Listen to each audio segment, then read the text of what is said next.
ஆண்டவர் நல்லவர். என்னுடைய 12வது வயதில் அந்நிய பாஷை அடையாளத்தோடு அபிஷேகத்தை பெற்றேன். கர்த்தர் அபிஷேகித்தார். என்னுடைய 15வது வயதில் பிதா குமாரன் பரிசுத்த ஆவி நாமத்தில் மூழ்கி ஞானஸ்நானத்தை பெற்றுக்கொண்டேன். என்னுடைய 17வது வயது சற்று தடுமாற்றம். என்னுடைய 18வது வயதில் முழு நேர ஊழியத்துக்கு என் வாழ்வை கர்த்தருக்கு ஒப்பு கொடுத்தேன். கர்த்தரனை ஊழியத்துக்கு அழைத்தார். என்னுடைய ஆரம்ப இறையியல் பேசிக் தியாலஜி 2 ஆண்டுகள் 90 வரையிலும் சென்னையில் 90 ஜூன் மாதம் வரையிலும் சென்னையில் பயின்றேன். ஊழியத்துக்கு தேவனை அழைத்த போது 2 காரியத்தை கர்த்தரனை பாரப்படுத்தினார். ஒன்று, கலாத்தியர் 1:10. நான் எந்த வேதாகமம் வாங்கினாலும் என்னுடைய பைபிளில் முதல்ல குறிக்கிற வசனம் அதுதான். மனுஷனையா தேவனையா, யாரை நாடி போதிக்கிறாய்? மனிதனையா பிரியப்படுத்த பார்க்கிறாய்? இன்னும் நீ மனிதனை பிரியப்படுத்துவனாக இருந்தால் கர்த்தருடைய ஊழியக்காரன் அல்ல. அந்த பைபிளை குறித்துக் கொள்வேன். This is my ministry, this is my life. இது என்னுடைய வாழ்க்கை, இதனுடைய ஊழியம் என்று நான் குறித்துக் கொள்வேன். 2வது, எங்க போனாலும் யாரையும் பிரியப்படுத்தி பிரசங்கிப்பதில்லை. அது எனக்கு அவசியம் இல்லை. கர்த்தரை பிரியப்படுத்தி ஓட இதுவரையிலும் கர்த்தர் எனக்கு கிருபை தந்திருக்கிறார். சந்தோஷமா இல்லையே? சொல்லுங்கள். ஆண்டவர் நல்லவர். இன்னும் ஒரு காரியம், 18 வயதில் ஊழியத்துக்கு ஒப்பு கொடுத்த போதே ஆண்டவரின் இருதயத்தில் பாரப்படுத்தின காரியம், ஒரு நாளாகிலும் இயேசு கிறிஸ்துவின் வருகை குறித்து பிரசங்கிக்காமல் நான் பிரசங்கத்தை நிவர்த்தி செய்வதில்லை. இந்தியாவிலேயோ வெளிநாடுகளிலேயோ வெளி மாநிலங்களிலோ வெளி மாவட்டங்களிலேயோ indoor meeting or outdoor meeting, உள்ளோ வெளியோ, அதை பற்றி கவலை இல்லை. தோத்துறோம். பெண்டிகாஸ்டல் சர்ச்சோ மெயின்லைன் சர்ச்சோ எங்கு போனாலும் ஒரு நாளாகிலும் ஏசப்பாவுடைய எதிர்காலத்து குறித்து வருகை குறித்து பிரசங்கிக்காமல் முடிவடைய போகிறதில்லை. ஏன் இந்த சபை இயேசு வரப்போகிறார்? ஏன் இந்த ஊழியங்கள் இயேசு வரப்போகிறார்? ஏன் இந்த கூட்டங்கள் இயேசு வரப்போகிறார்? ஏன் இந்த பரிசுத்தவான்கள் இயேசு வரப்போகிறார்? கர்த்தருக்கு ஸ்தோத்திரம். அல்லேலூயா. ஆண்டவர் நல்லவர். ஆண்டவருக்கு ஸ்தோத்திரம். கிறிஸ்தவனுடைய நம்பிக்கை இயேசு வரப்போகிறார். கிறிஸ்தவனின் ஆதங்கம் இயேசு வரப்போகிறார். கிறிஸ்தவனின் எதிர்காலம் இயேசு வரப்போகிறார். கிறிஸ்தவனின் சுதந்திரம் இயேசு வரப்போகிறார். கிறிஸ்தவனுடைய ஏக்கம் இயேசு வரப்போகிறார். 2000 வருடங்களுக்கு முன்பதாக இயேசு வந்தது உண்மையானால், இயேசு வந்த நாட்களில் அநேக அற்புத அடையாளங்களை அவர் செய்தது உண்மையானால், இயேசு மரித்தோரை உயிரோடு எழுப்பினது உண்மையானால், இயேசு மரித்து அடக்கம் பண்ணப்பட்டு 3வது நாள் உயிர்த்தெழுந்து மனிதன் அல்ல தெய்வம் என்பது நிரூபித்தது உண்மையானால், சீசர்களை பத்தானி அவரை அழைத்து கொண்டு போய் கரங்களை உயர்த்தி எல்லாருடைய கண்களுக்கும் நாள் எழுந்தருள போனது உண்மையானால், அவர் பரலோகமை சேர்ந்து விட்டார் அடையாளமாய் 50வது நாள் பெந்தெக்கோஸ் நாளன்று பரிசுத்த ஆவியை அனுப்பினது உண்மையானால், அந்த பரிசுத்த ஆவியானவர் கரை திரை பிழை இல்லாத மணவாட்டி சபையை ஆயத்தப்படுத்துகிறது உண்மையானால், உங்களுக்காக எனக்காக ஒரு ஸ்தலத்தை ஆயத்தம் பண்ணுகிறது உண்மை. இவைகளெல்லாம் உண்மையானால் நம்மை சேர்த்து கொள்ள மத்திய ஆகாயத்தில் இயேசு வரப்போகிறது உண்மை. எல்லாம் அங்கதான் இருக்கீங்களா? சந்தோஷம் அல்லையிலே சொல்லுங்கள். ஆண்டவர் நல்லவர். Glory to God. என்னை கவனிக்க அன்போடு கேட்கிறேன். ஆண்டவர் நல்லவர். அல்லேலூயா. நல்ல கவனிக்க. இயேசு சீக்கிரம் வரப்போகிறார். நீங்க நம்பினாலும் நம்பாவிட்டாலும், விசுவாசித்தாலும் விசுவாசிக்காவிட்டாலும், ஆயத்தமாக இருந்தாலும் இல்லாவிட்டாலும் ஒன்றை மாத்திரம் புரிந்து கொள்ளுங்கள், இயேசு சீக்கிரம் வரப்போகிறார். ஆமென் சொல்லுங்க பார்க்கலாம். இயேசு பிறக்கிறதுக்கு 800 வருஷத்துக்கு முந்தி வாழ்ந்த ஏசாயா சொன்னது போல இயேசு பாவிகளை ரட்சிக்க பிறந்தார். இயேசு கிறிஸ்து பிறக்கிறதுக்கு 800 வருஷத்துக்கு முந்தி வாழ்ந்த ஏசாயா அந்நிய பாஷை குறித்து சொன்னார். 400 வருடத்துக்கு முந்தி வாழ்ந்த தீர்க்கதரிசி யோவேல் பரிசுத்த ஆவியை பற்றி சொன்னார். ஏசாயா சொன்னது போல, பரிசுத்த யோவேல் சொன்னது போல அந்நிய பாஷை அடையாளத்தோடு பரிசுத்த ஆவியை பூமியில் அனுப்பி ஜனங்களை நிரப்பினார். இவைகளெல்லாம் உண்மையானால் பழைய ஏற்பாட்டு தீர்க்கதரிசிகளும் சொன்ன எச்சரிப்பின்படி இயேசு மறுபடியும் மனுஷகுமாரனாய் தெய்வமாய் அவர் வெளிப்பட போகிறார். அவர் ராஜாவாய் வெளிப்பட போகிறார். அவர் நீதியுள்ள நியாயாதிபதியாய் வெளிப்பட போகிறார். 2000 வருஷத்துக்கு முந்தி பாவிகளை ரட்சிக்க இயேசு உலகத்திற்கு வந்தார். இனி பரிசுத்தவான்களை சேர்த்து கொள்ள இயேசு வரப்போகிறார்.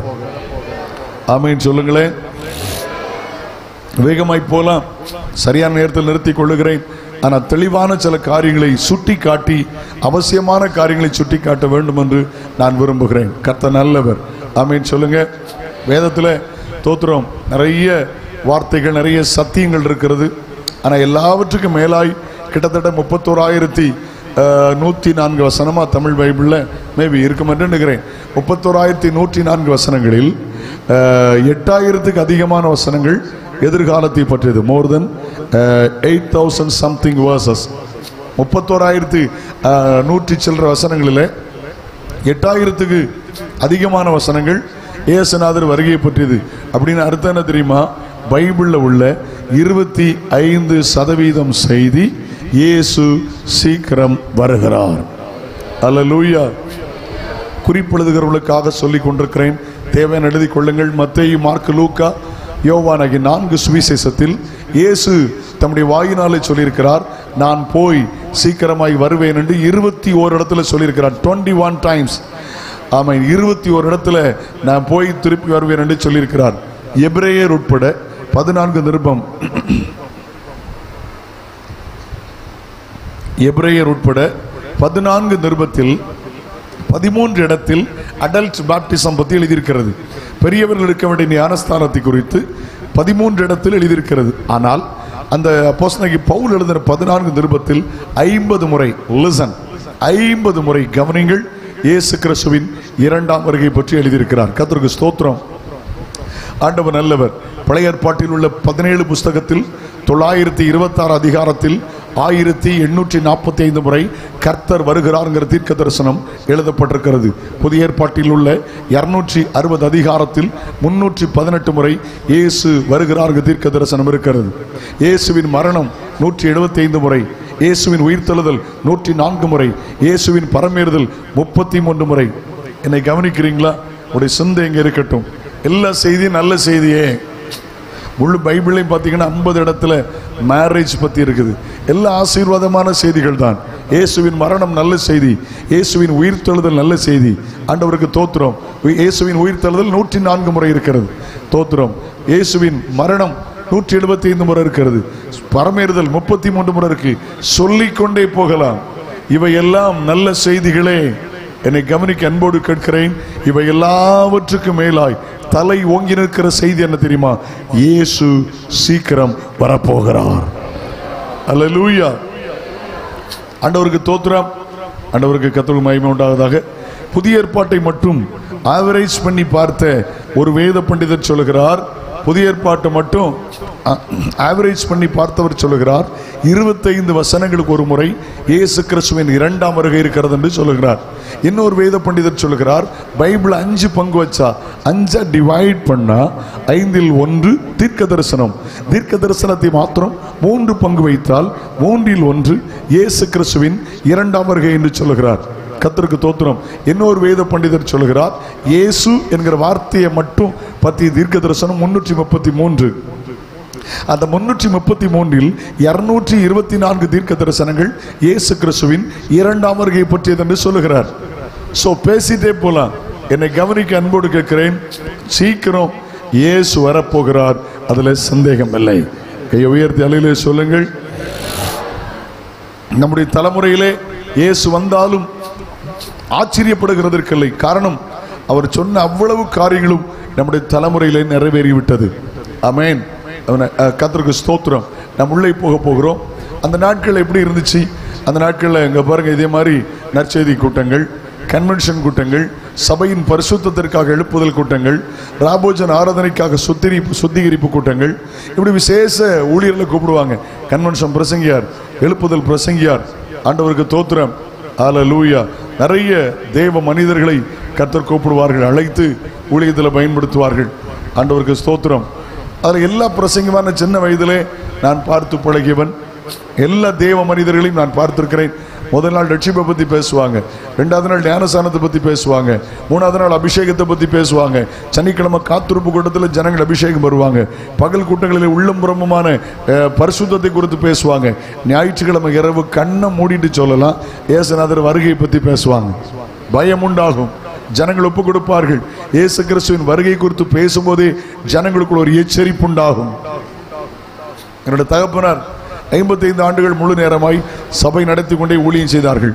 என் தகப்பனாருடைய சிறப்பு ஊழியம் என்றால் தெருவில் பிரசங்கிப்பது, தெரு பிரசங்கம் பண்ணுகிறது என்னுடைய தகப்பனாருடைய தலை சிறந்த ஊழியம்.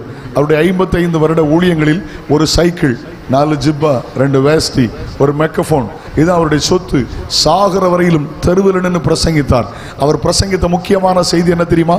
இயேசு சீக்கிரம் வரப்போகிறார். அன்னைக்கு உள்ள செய்தியெல்லாம் அப்படித்தான். இயேசு வருகிறார், இயேசு வருகிறார், இயேசு வருகிறார். காது குளிர கேட்டோம். இன்னைக்கு தலைகீழா மாறி இன்னைக்குள்ள பாதி பேர் அவர் தருகிறார் தருகிறார்னு தர்பார் பண்ண ஆரம்பிச்சிட்டாங்க. உங்களுக்கு விளங்கலையோ? ஒரு காலத்தில் இயேசு வருகிறார் தான் மெயின் தீம், இயேசு வருகிறார் தான் முக்கியமான செய்தி. இன்னைக்கு தலைகீழாய் மாறி இம்மைக்குரியதாய் மாறிவிட்டது. கர்த்தருக்கு தோத்திரம். ஆமென். முதலாவது தேவனுடைய ராஜ்யத்தின் நீதியை தேடினா எல்லாத்தையும் கூடுதலா தருவார். இம்மைக்காக மாத்திரம் கிறிஸ்துவின் மேல் நம்பிக்கை வைத்தால் நம்ம எல்லாரையும் பார்க்கலும் பரிதபிக்கப்பட்டுள்ளா இருப்போம். அன்னைக்குள்ள பாடல் எப்படி இருந்துச்சு? நல்ல பாடல் பாடினாங்கல்ல. மலையாள பாடலோ தமிழ் பாடலோ ரெட்ஷிப்பில் ஆரம்பிச்சு சியோன்ல முடியும், ரெட்ஷிப்பில் ஆரம்பிச்சு பரலோகத்தில் முடியும். என்னை கவனிக்கிறீங்களா? அன்னைக்குள்ள பாடல்கள் அப்படி இருந்துச்சு. ஏசுநாதர் வருகை பற்றி இருந்துச்சு. நல்ல பழைய பாடல்களில் நல்ல ஜீவன் இருந்தது. நல்ல பழைய பாடல்களில் அபிஷேகம் இருந்தது. நல்ல பழைய பாடல்களில் தோத்திரம் உபதேசம் இருந்தது. கையை உயர்த்தி அல்லேலூயா சொல்லுங்களேன். கர்த்தருக்கு புது பாட்டு பாடணும், ஆனால் கர்த்தருக்கு சினிமா பாட்டு பாடக்கூடாது. ஆமீன் சொல்லுங்களேன். ஆராதனையில் நாம் பாடணும்னா அந்த பாடல் எல்லாருக்கும் தெரியணும். ஆவியில் நிரம்பி சேர்ந்து பாடணும். அப்படி இல்லைன்னா ப்ராக்டிஸ் பண்ணிட்டு பாடணும். கர்த்தருக்கு தோத்திரம். கையை உயர்த்தி ஒரு வச்சுங்க. அல்லேலூயா. இப்போ சினிமா தாளம் உள்ள வந்துருச்சு, சினிமா ராகம் உள்ள வந்துருச்சு. தோத்திரம். இன்னும் சொல்லப்போனா நிறைய பேர் சினிமா பாட்டே பாடுறாங்க. ஒன்று மாத்திரம் புரிந்து கொள்ளுங்கள். நான் கொஞ்சம் அப்படி திருப்பி பார்க்குறேன். அம்மா வயலட் சாரோன், ஐயா அம்மா சாரலோரஜ் அம்மா, ஐயா நடராஜ மொழியார், ஃபாதர் பர்க்மன்ஸ், ஐயா பிரகாஷ் சேஸ்வடியான், இன்னும் பழைய பரிசுத்தவான்கள் சிலரை நான் எண்ணி பார்க்கிறேன். ஒரு பாடலை ரிஜெக்ட் பண்ண முடியாது. 40 நாள் ஃபாஸ்டிங், 21 நாள் ஃபாஸ்டிங், முடிவிலே பாடல் இன்றைக்கும் தரம் உள்ளதாக இருக்கிறது. தேவ சாயலாய் மாடி தேவனோடு இருப்பேன் பாடனா பாட்டு முடிகிறதுக்கு முன்னாடி தேவ சாயல் வரும். அன்னைக்குள்ள பாடல் அப்படி தானே இருந்துச்சு. பாடலாம் நேரம் இல்லை, நேரம் உள்ள போகிற மல்பிரியனே, என் இயேசு நாயகனே, எப்பொழுது வரும், என் கண்ணீர் துடைச்சிடுவான், அங்கேயே ஆஸ்வசிப்பான். அன்னைக்கு பரலோக சிந்தை இருந்துச்சு, எல்லாத்துட்டையும் பரலோக எண்ணம் இருந்துச்சு. தோத்திரம். சபையில் அடிக்கடி பரலோகத்தை பத்து பாட்டு பாடினாங்க. இப்போ நல்ல பரலோகத்தை பத்து பாட்டு பாடுற பாட்டை தோத்திரம் எங்க சாவு வீட்டில் பாட வச்சுட்டாங்க. ஆமா, பரலோகத்தை பத்தி பாடணும்னா எல்லாரும் கவனிங்கம்மா. தோத்திரம். ஏதாவது பெருசு சாகணும், அப்பதான் ஃப்ரீசர்ல இங்க 10 சேர் அங்க 10 சேர், அப்பதான் மூக்கை வெடிச்சுட்டு அப்படி பரலோகமே சொந்தமேன்னு பாடுவாங்க. அதுக்காக பரிசுத்தவான்கள் பாட்டு எழுதுனாக இல்ல. இன்னைக்கு பரலோக வாஞ்சை குறைந்து வருகிறது. தோத்திரம். என்னை கவனிக்க அன்போடு கேட்கிறேன். சீக்கிரம் இயேசு வரப்போகிறார், அதுல சந்தேகம் இல்லை. கையை உயர்த்தி அழிலே சொல்லிடலாமா? ஓகே, உங்களுடைய சிந்தை எங்க இருக்கட்டும். மத்தேயு 24ஆம் அதிகாரம் என்ன கவனிங்க, என்ன பாருங்க, உறவு பார்க்கலாம். கொஞ்சம் கொஞ்சமா உள்ள போயிட்டு ஒரு சின்ன ஆவிக்குரிய செய்தியோடு இந்த ராத்திரி நிறைவு செய்ய விரும்புகிறேன். என்ன கவனிங்க. சீசர்கள் இயேசுவோடு கூட எருசலேம் போனார்கள். பாதி பேர், நிறைய பேர் யூத மார்க்கத்திலிருந்து வந்தவர்கள். ஒரே ஒரு பெரிய தேவனுடைய ஆலயம் இருந்தது. அது சாலமோன் காலத்தில் கட்டப்பட்ட எருசலேம் தேவாலயம். அது குறித்து ஒரு பெருமை இருந்துச்சு, ஒரு ப்ரௌட். இது எங்க சர்ச்சு, இது எங்க கட்டிடம், இது கல்லால கட்டப்பட்டது. ரொம்ப பெருமை இருந்துச்சு. கவனிக்கிறீங்களா? பெருமையா சொன்னாங்க. ஆலயத்தை பாரும் அப்படின்னாங்க. என்ன ஒரு சுவிசேஷத்தில் வாசிக்கிறோம், கல்லுகளை பாருங்கள். உங்களுக்கு ஒரு உண்மை சொல்லட்டுமா? கல்லுகளை பாருங்கள்னு போட்டிருக்குல்ல, நேரடியா போய் நான் பார்த்தேன். ஒரு சுவர் இன்றைக்கும் இருக்கிறது. எருசலேம் தேவாலயம் கட்டப்பட்ட ஒரு கல் 70 அடி நீளம். உங்க சர்ச் 80 அடி, இதோட 10 அடி தான் கம்மி. 70 அடி நீளம், அகலம் 10 அடி, உயரம் 8 அடி. பழைய கால சரித்திர ஆசிரியர் ஜோசிபஸ் தன் குறிப்பில் எழுதுகிறார், எருசலேம் தேவாலயம் கட்டப்பட்ட ஒரு கல்லுடைய நீளம் 70 அடி, அகலம் 10 அடி, 8 அடி உயரம். அல்லாஹ். இயேசு பெருமையா சொன்னாங்க, சர்ச்சை பாருங்க, கல்லுகளை பாருங்க. ஏற்கனவே கிறிஸ்தவர்களாக இருந்தாலும் இயேசுவை பின்பற்றினாலும் அவர்களுக்கு பழைய பாரம்பரியத்தில் கொஞ்சம் பிடி இருந்துச்சு. இயேசு கூலா சொன்னாரு, அதை விட கடினமானது ஒன்று இருக்க முடியாது. கர்த்தருக்கு தோத்திரம். என்ன சொன்னார் தெரியுமா? நீங்கள் பார்க்கிற இவைகள் ஒரு கல்லின் மேல் ஒரு கல் இல்லாதபடி எல்லாம் இடிக்கப்பட்டு போகும் என்று சொன்னார். கரெக்டா இயேசு சொல்லி 50 வருஷத்தில் அது நடந்து விட்டது. தீத்துராயனால் முற்றுகையிடப்பட்ட போது எருசலேம் இடிக்கப்பட்டு ஒரு குறிப்பிட்ட மிலிட்டரி கமாண்டரால் அது உளப்பட்டது. நான் சொல்லுகிறது சரித்திரத்திற்கிறது. இயேசுநாதர் பிறக்கிறதுக்கு 400 வருஷத்துக்கு முந்தையே மீகா இதை எழுதுகிறார். வாசிக்கிறீங்களா? மீகா 3ஆம் அதிகாரம் அதனுடைய 12ஆம் வசனம். மீகா சாப்டர் 3 verse 12. ஆகையால் உங்கள் நிமித்தம் ஆகையால் உங்கள் நிமித்தம் சீயோன் வயல்வெளியைப் போல உளப்பட்டு, உங்கள் நிமித்தம் சீயோன் வயல்வெளியைப் போல உளப்பட்டு, எருசலேம் மண்மேடுகளாய் போம், ஆலயத்தின் பர்வம் காட்டு மேடுகளாய் போம். இது இயேசுநாதர் பிறக்கிறதுக்கு 400 வருஷத்துக்கு முந்தையே மீகா தீர்க்கதரிசியை கொண்டு கர்த்தர் சொன்னார். தீர்க்கதரிசி சொன்னது போல, இயேசு சொன்னது போல கிபி 70 தோத்திரம் தேவாலயம் இடிக்கப்பட்டு போய்விட்டது. என்னை கவனிக்கிறீங்களா? கொஞ்சம் உள்ள போலாமா? கவனிங்க. 2 காரியத்தை சீசர்கள் கேட்டார்கள். நேரா எருசலேமுக்கு ஜஸ்ட் ஆப்போசிட், நேர் எதிராக இருக்கிறது ஒலிவமலை. லிசன், அந்த ஒலிவமலையில் இயேசு இருக்கிறார். சீசர்கள் மெல்ல அவற்ற போறாங்க. 2 கொஸ்டின் ரேஸ் பண்ணாங்க. என்ன 2 கொஸ்டின் கேட்டாங்க தெரியுமா? ஒன்று, உலகத்தின் முடிவுக்கும், இன்னொன்று இயேசுவின் வருகைக்கும் அடையாளம் என்ன? எல்லாரும் சொல்லுங்க. உலகத்தின் முடிவுக்கும் இயேசுவின் வருகைக்கும் அடையாளம் என்ன எங்களுக்கு சொல்லணும்னு கர்த்தர் கேட்டார். இன்னைக்கு ஒன்று பேசுறேன், ஒன்றை மாத்திரம் சொல்கிறேன். இயேசு கிறிஸ்துவின் 2ஆம் வருகையின் அடையாளம், the signs of second coming of Jesus Christ. இந்த ராத்திரி இயேசு கிறிஸ்துவின் வருகையின் அடையாளத்தை சற்று சொல்லி ஒரு ஆவிக்குரிய செய்தியோடு முடிக்க விரும்புகிறேன். என்னை கவனிக்க அன்போடு கேட்கிறேன். கர்த்தர் நல்லவர். அல்லேலூயா. அல்ல கவனிங்க. தனியா போய் கேட்கிறாங்க, என்ன அடையாளம்? அவங்க புரிஞ்சு போச்சு, ஏதோ இயேசு சொல்ல வராருன்னு புரிஞ்சு போச்சு. தோத்திரம். இயேசு உடனே சொல்ல ஆரம்பிக்கிறார். நம்பர் 1, 3ஆம் வசனத்தை வாசியுங்கள். 3ஆம் வசனத்தை வாசியுங்கள். பின்பு அவர் ஒலிவமலையின் மேல் உட்கார்ந்திருக்கையில் சீஷர்கள் அவரிடத்தில் தனித்து வந்து, இவைகள் எப்பொழுது சம்பவிக்கும்? உம்முடைய வருகைக்கும் உலகத்தின் முடிவுக்கும் அடையாளம் என்ன? எங்களுக்கு சொல்ல வேண்டும் என்றார்கள். இயேசு அவளுக்கு வாசிமா, இயேசு அவளுக்கு பிரதியுத்தரமாக, ஒருவனும் உங்களை வஞ்சியாதபடிக்கு எச்சரிக்கையா இருங்கள். ரொம்ப கவனமா இருங்க. இது கொஞ்சம் தெளிவாய் சொல்ல விரும்புகிறேன். லிசன். இது கொஞ்சம் தெளிவாய் சொல்ல விரும்புகிறேன். நம்பர் 1, இயேசுவின் வருகையின் அடையாளம் வஞ்சனை. சொல்லுங்க. ஏமாற்றுதல். எல்லாரும் சொல்லுங்கம்மா. வஞ்சிப்பு, ஏமாற்றுதல். கவனிங்க. நல்ல ரட்சிக்கப்பட்டவர்கள், நல்ல அபிஷேகமற்றவர்கள், நல்ல ஆராதிக்கிறவர்கள், நல்ல வேறுபட்டவர்கள், உபதேசத்தில் இருந்தவர்கள், உள்ளும் புறமுமான பரிசுத்தத்தில் இருந்தவர்கள் இப்பொழுது வஞ்சிக்கப்படுகிற ஒரு காலம். ஒரு பெரிய பரிசுத்தவாட்டி ஒரு முறை என்கிட்ட பேசுறாங்க. உலக வேலையை உதறி தள்ளினவர்கள், ஆசிரியர் வேலையை உதறி தள்ளினவர்கள், தேவனுக்காக நின்றவர்கள், ஒரு பெரிய பரிசுத்தவாட்டி ஒரு முறை என்கிட்ட பேசுறாங்க. என்ன பேசுறாங்க தெரியுமா?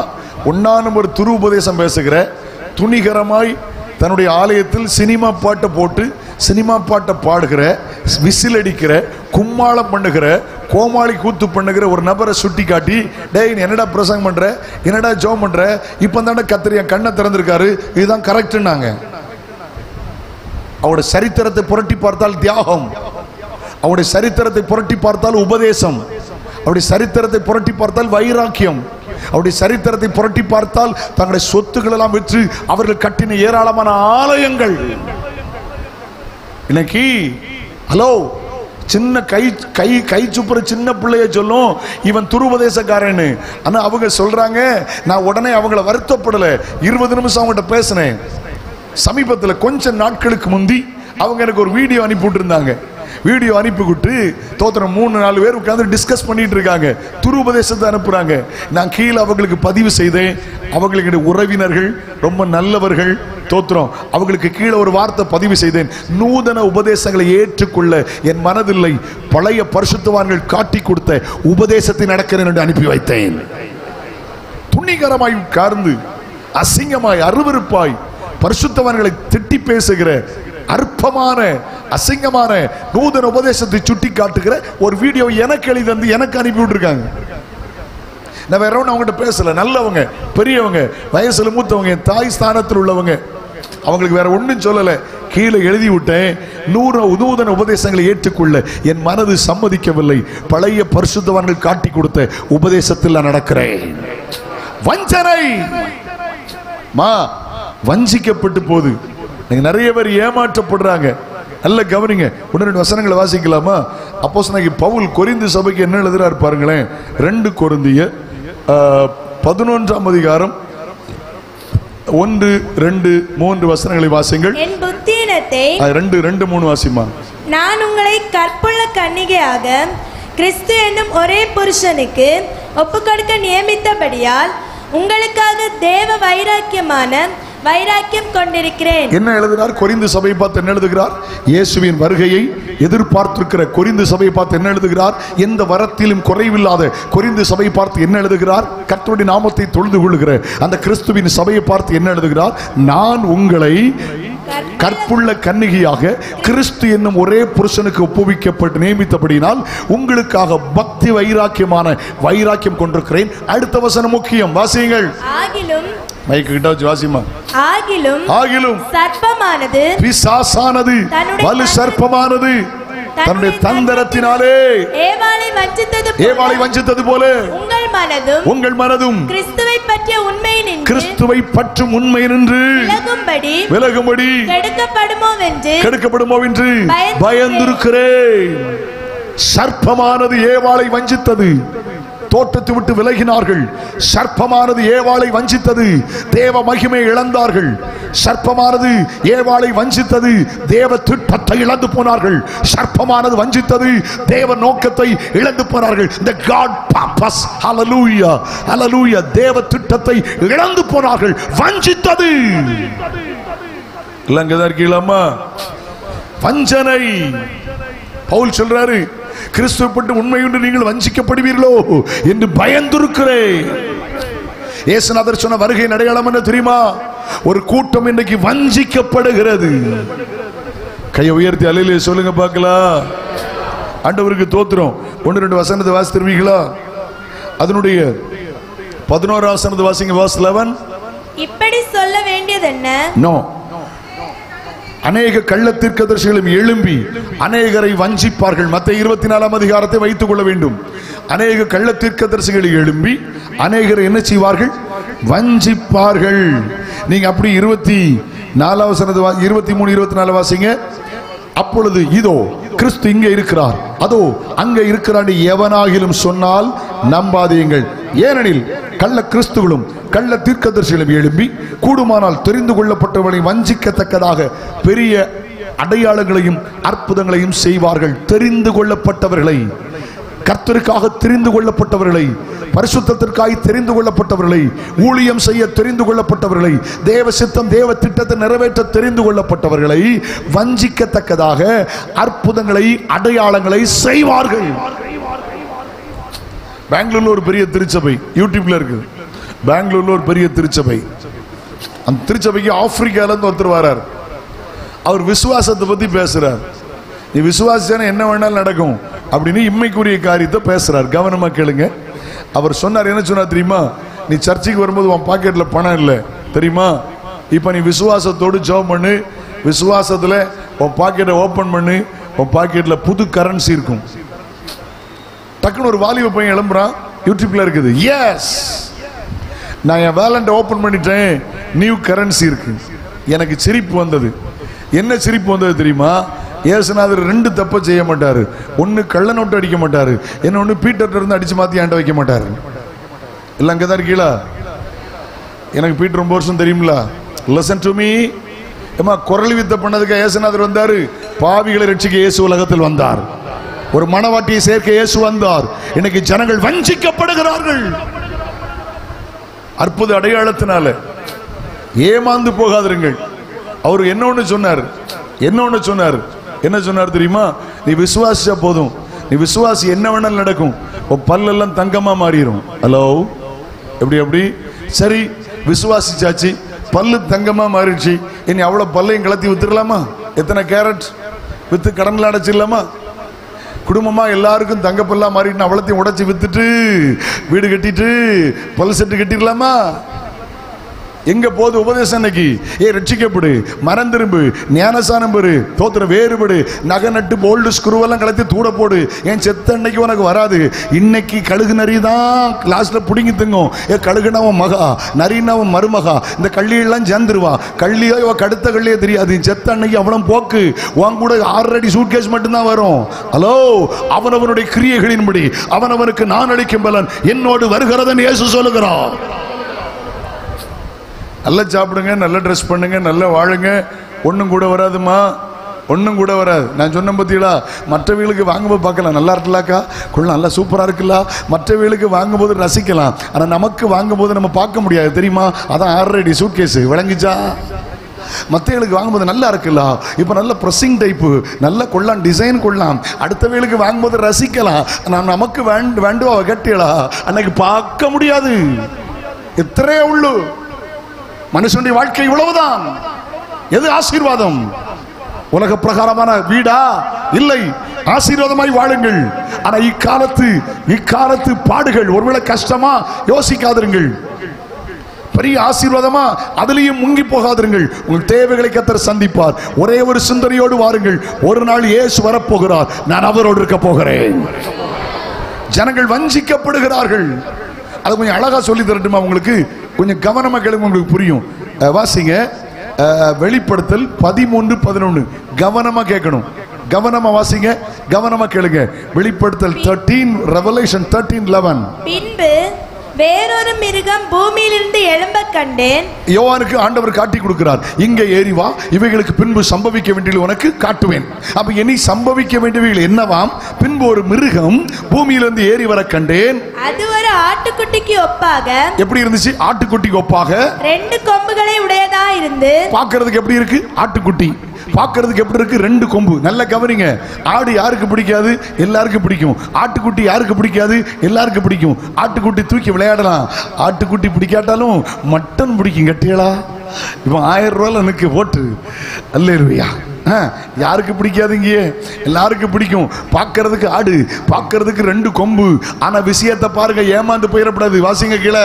வலு சர்ப்பத்தை போல பேசினது. திருப்பி வாசி மக்கா, கொஞ்சம் ஸ்பீடா வாசி, துண்டா வாசிக்காம சென்டென்ஸ் பை சென்டென்ஸா வாசி. குட். பின்பு வேறொரு மிருகம் பூமியிலிருந்து எழும்ப கண்டேன். வேறொரு மிருகம் பூமியிலிருந்து எழும்ப கண்டேன். அது ஒரு ஆட்டுக்குட்டிக்கு ஒப்பாக 2 கொம்புகளை உடையதா. அது ஒரு ஆட்டுக்குட்டிக்கு ஒப்பாக 2 கொம்பு உடையதா இருந்தது. வலு சர்ப்பத்தை போல பேசினது. எப்படி போட்டிருக்கணும்? ஆட்டுக்குட்டின்னு அப்படி பேசியிருக்கணும். எனக்கு ரொம்ப சொல்ல தெரியலையே. சில பிள்ளைங்க நல்லா மெமரி கேட் பண்ணி விட, இப்படி தானே சத்தம் போட்டிருக்கணும். ஆடுன்னு அப்படி தானே சத்தம் போட்டிருக்கணும். அது எப்படி சத்தமா? பார்க்கிறதுக்கு பாஸ்டர், பார்க்கிறதுக்கு ரெவரண்ட், பார்க்கிறதுக்கு டாக்டர், பார்க்கிறதுக்கு இவாஞ்சலிஸ்ட், பார்க்கிறதுக்கு ஆட்டுக்குட்டி, தோலை பார்த்து ஆட்டுக்குட்டி, சத்தம் வேஷம் அல்லோ துருபதேசங்கள் தாண்டவம் ஆடுகிற காலம். வஞ்சிக்கப்பட்டு போகாதிருங்கள். பார்க்கிறதுக்கு ஆட்டுக்குட்டி மாதிரி இருக்குது, 2 கொம்பு வேற இருக்குது, கொள்ள ஆடு நல்லா இருக்குது. ஆனா சத்தம் என்ன தெரியுமா? வலு சர்ப்பத்தின் சத்தம். வஞ்சிக்கப்படாதிருங்கள். ஆராதனை என்கிற போர்வையில் ஆர்ப்பாட்டம். அல்லாஹ் நிறைய கவனிச்சுட்டே இருக்கிறேன், நிறைய வாட்ச் பண்றேன். இப்ப என்ன தெரியுமா? கடிந்து கொண்டு பிரசங்கிப்பதில்லை, எச்சரித்து பிரசங்கப்படுது. எங்கேயோ நீங்கள் வஞ்சிக்கப்படுகிறீர்கள். இல்ல மோட்டிவேஷன் ஸ்பீச். ஐயா நீ தேவையில்லை, மோட்டிவேஷன் ஸ்பீச்சுக்கு நீ தேவையில்லை. செக்குலர்ல ஒன்னை விட கட்டிக்காரங்களா இருக்கிறான். பாவத்தை கண்டிக்க ஆள் இல்லை. ஏன்னா ஆள் வராதுல்ல, பெருசா கட்டியாச்சுல, ஏசி எல்லாம் போட்டாச்சுல, கண்டிச்சு ஆள்லாம் வெளியே போயிரும்ல. எங்க போகுது இன்னைக்கு பிரசங்கம்? இன்னைக்கு போகுது இன்னைக்கு ஊழியங்கள். அன்னைக்கு இயேசு ஞானஸ்நானத்துக்கு வந்து ஒரு அப்போஸ்தலர் எப்படி பேசினார்கள்? விரியன் பாபு குட்டிகளே. யார் உண்மையான ஊழியக்காரன் தெரியுமா? கடிந்து கொண்டு கண்டனம் பண்ணி புத்தி சொல்ற ஊழியக்காரன் பாருங்க, அவன் உண்மையான ஊழியக்காரன்.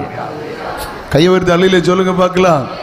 எல்லாம் மோட்டிவேஷன் ஸ்பீச், எல்லாம் மோட்டிவேஷன், எல்லாம் மோட்டிவேஷன், எல்லாம் பாசிட்டிவ் ஸ்பீச். ரொம்ப கவனமா இருக்க, வஞ்சிக்கப்பட்டு போய் அடிக்ட் ஆகிறாதுங்க. அடிக்ட் ஆகிருக்கு. ரொம்ப சுகருக்கு அடிக்ட் ஆகினா மாறி சீக்கிரம் மர்கையா. ஏற்கனவே சிலருக்கு சுகர் ஃபேக்டரி ரொம்ப இருக்கு. இப்ப எல்லாம் அடிமையாயிட்டாங்க. எல்லாம் பாசிட்டிவ், எல்லாம் பாசிட்டிவ். வாழ்ந்திருப்பாய், சுகித்திருப்பாய். எங்கேயோ நீ வஞ்சிக்கப்படுகிறாய், எங்கேயோ நீ வஞ்சிக்கப்படுகிறாய். நீ உண்மையான தேவனுடைய பிள்ளையானால் இந்த உலகத்தில் எல்லா தேவைகளையும் சந்திப்பார். ஆனால் ஒன்றும் கூட வராது. ஆனால் ரட்சிக்கப்பட்டு ஸ்நானப்பட்டு அபிஷேகம் பண்ணி வேறுபட்டு ஆவியோடு உண்மையோடு ஆராதிக்கிற கரை திரை பிழை இல்லாத ஒரு கிரியை உள்ள வாழ்க்கை, அதுதான் உன்னை பரலோகம் கொண்டு போய் சேர்க்கும்.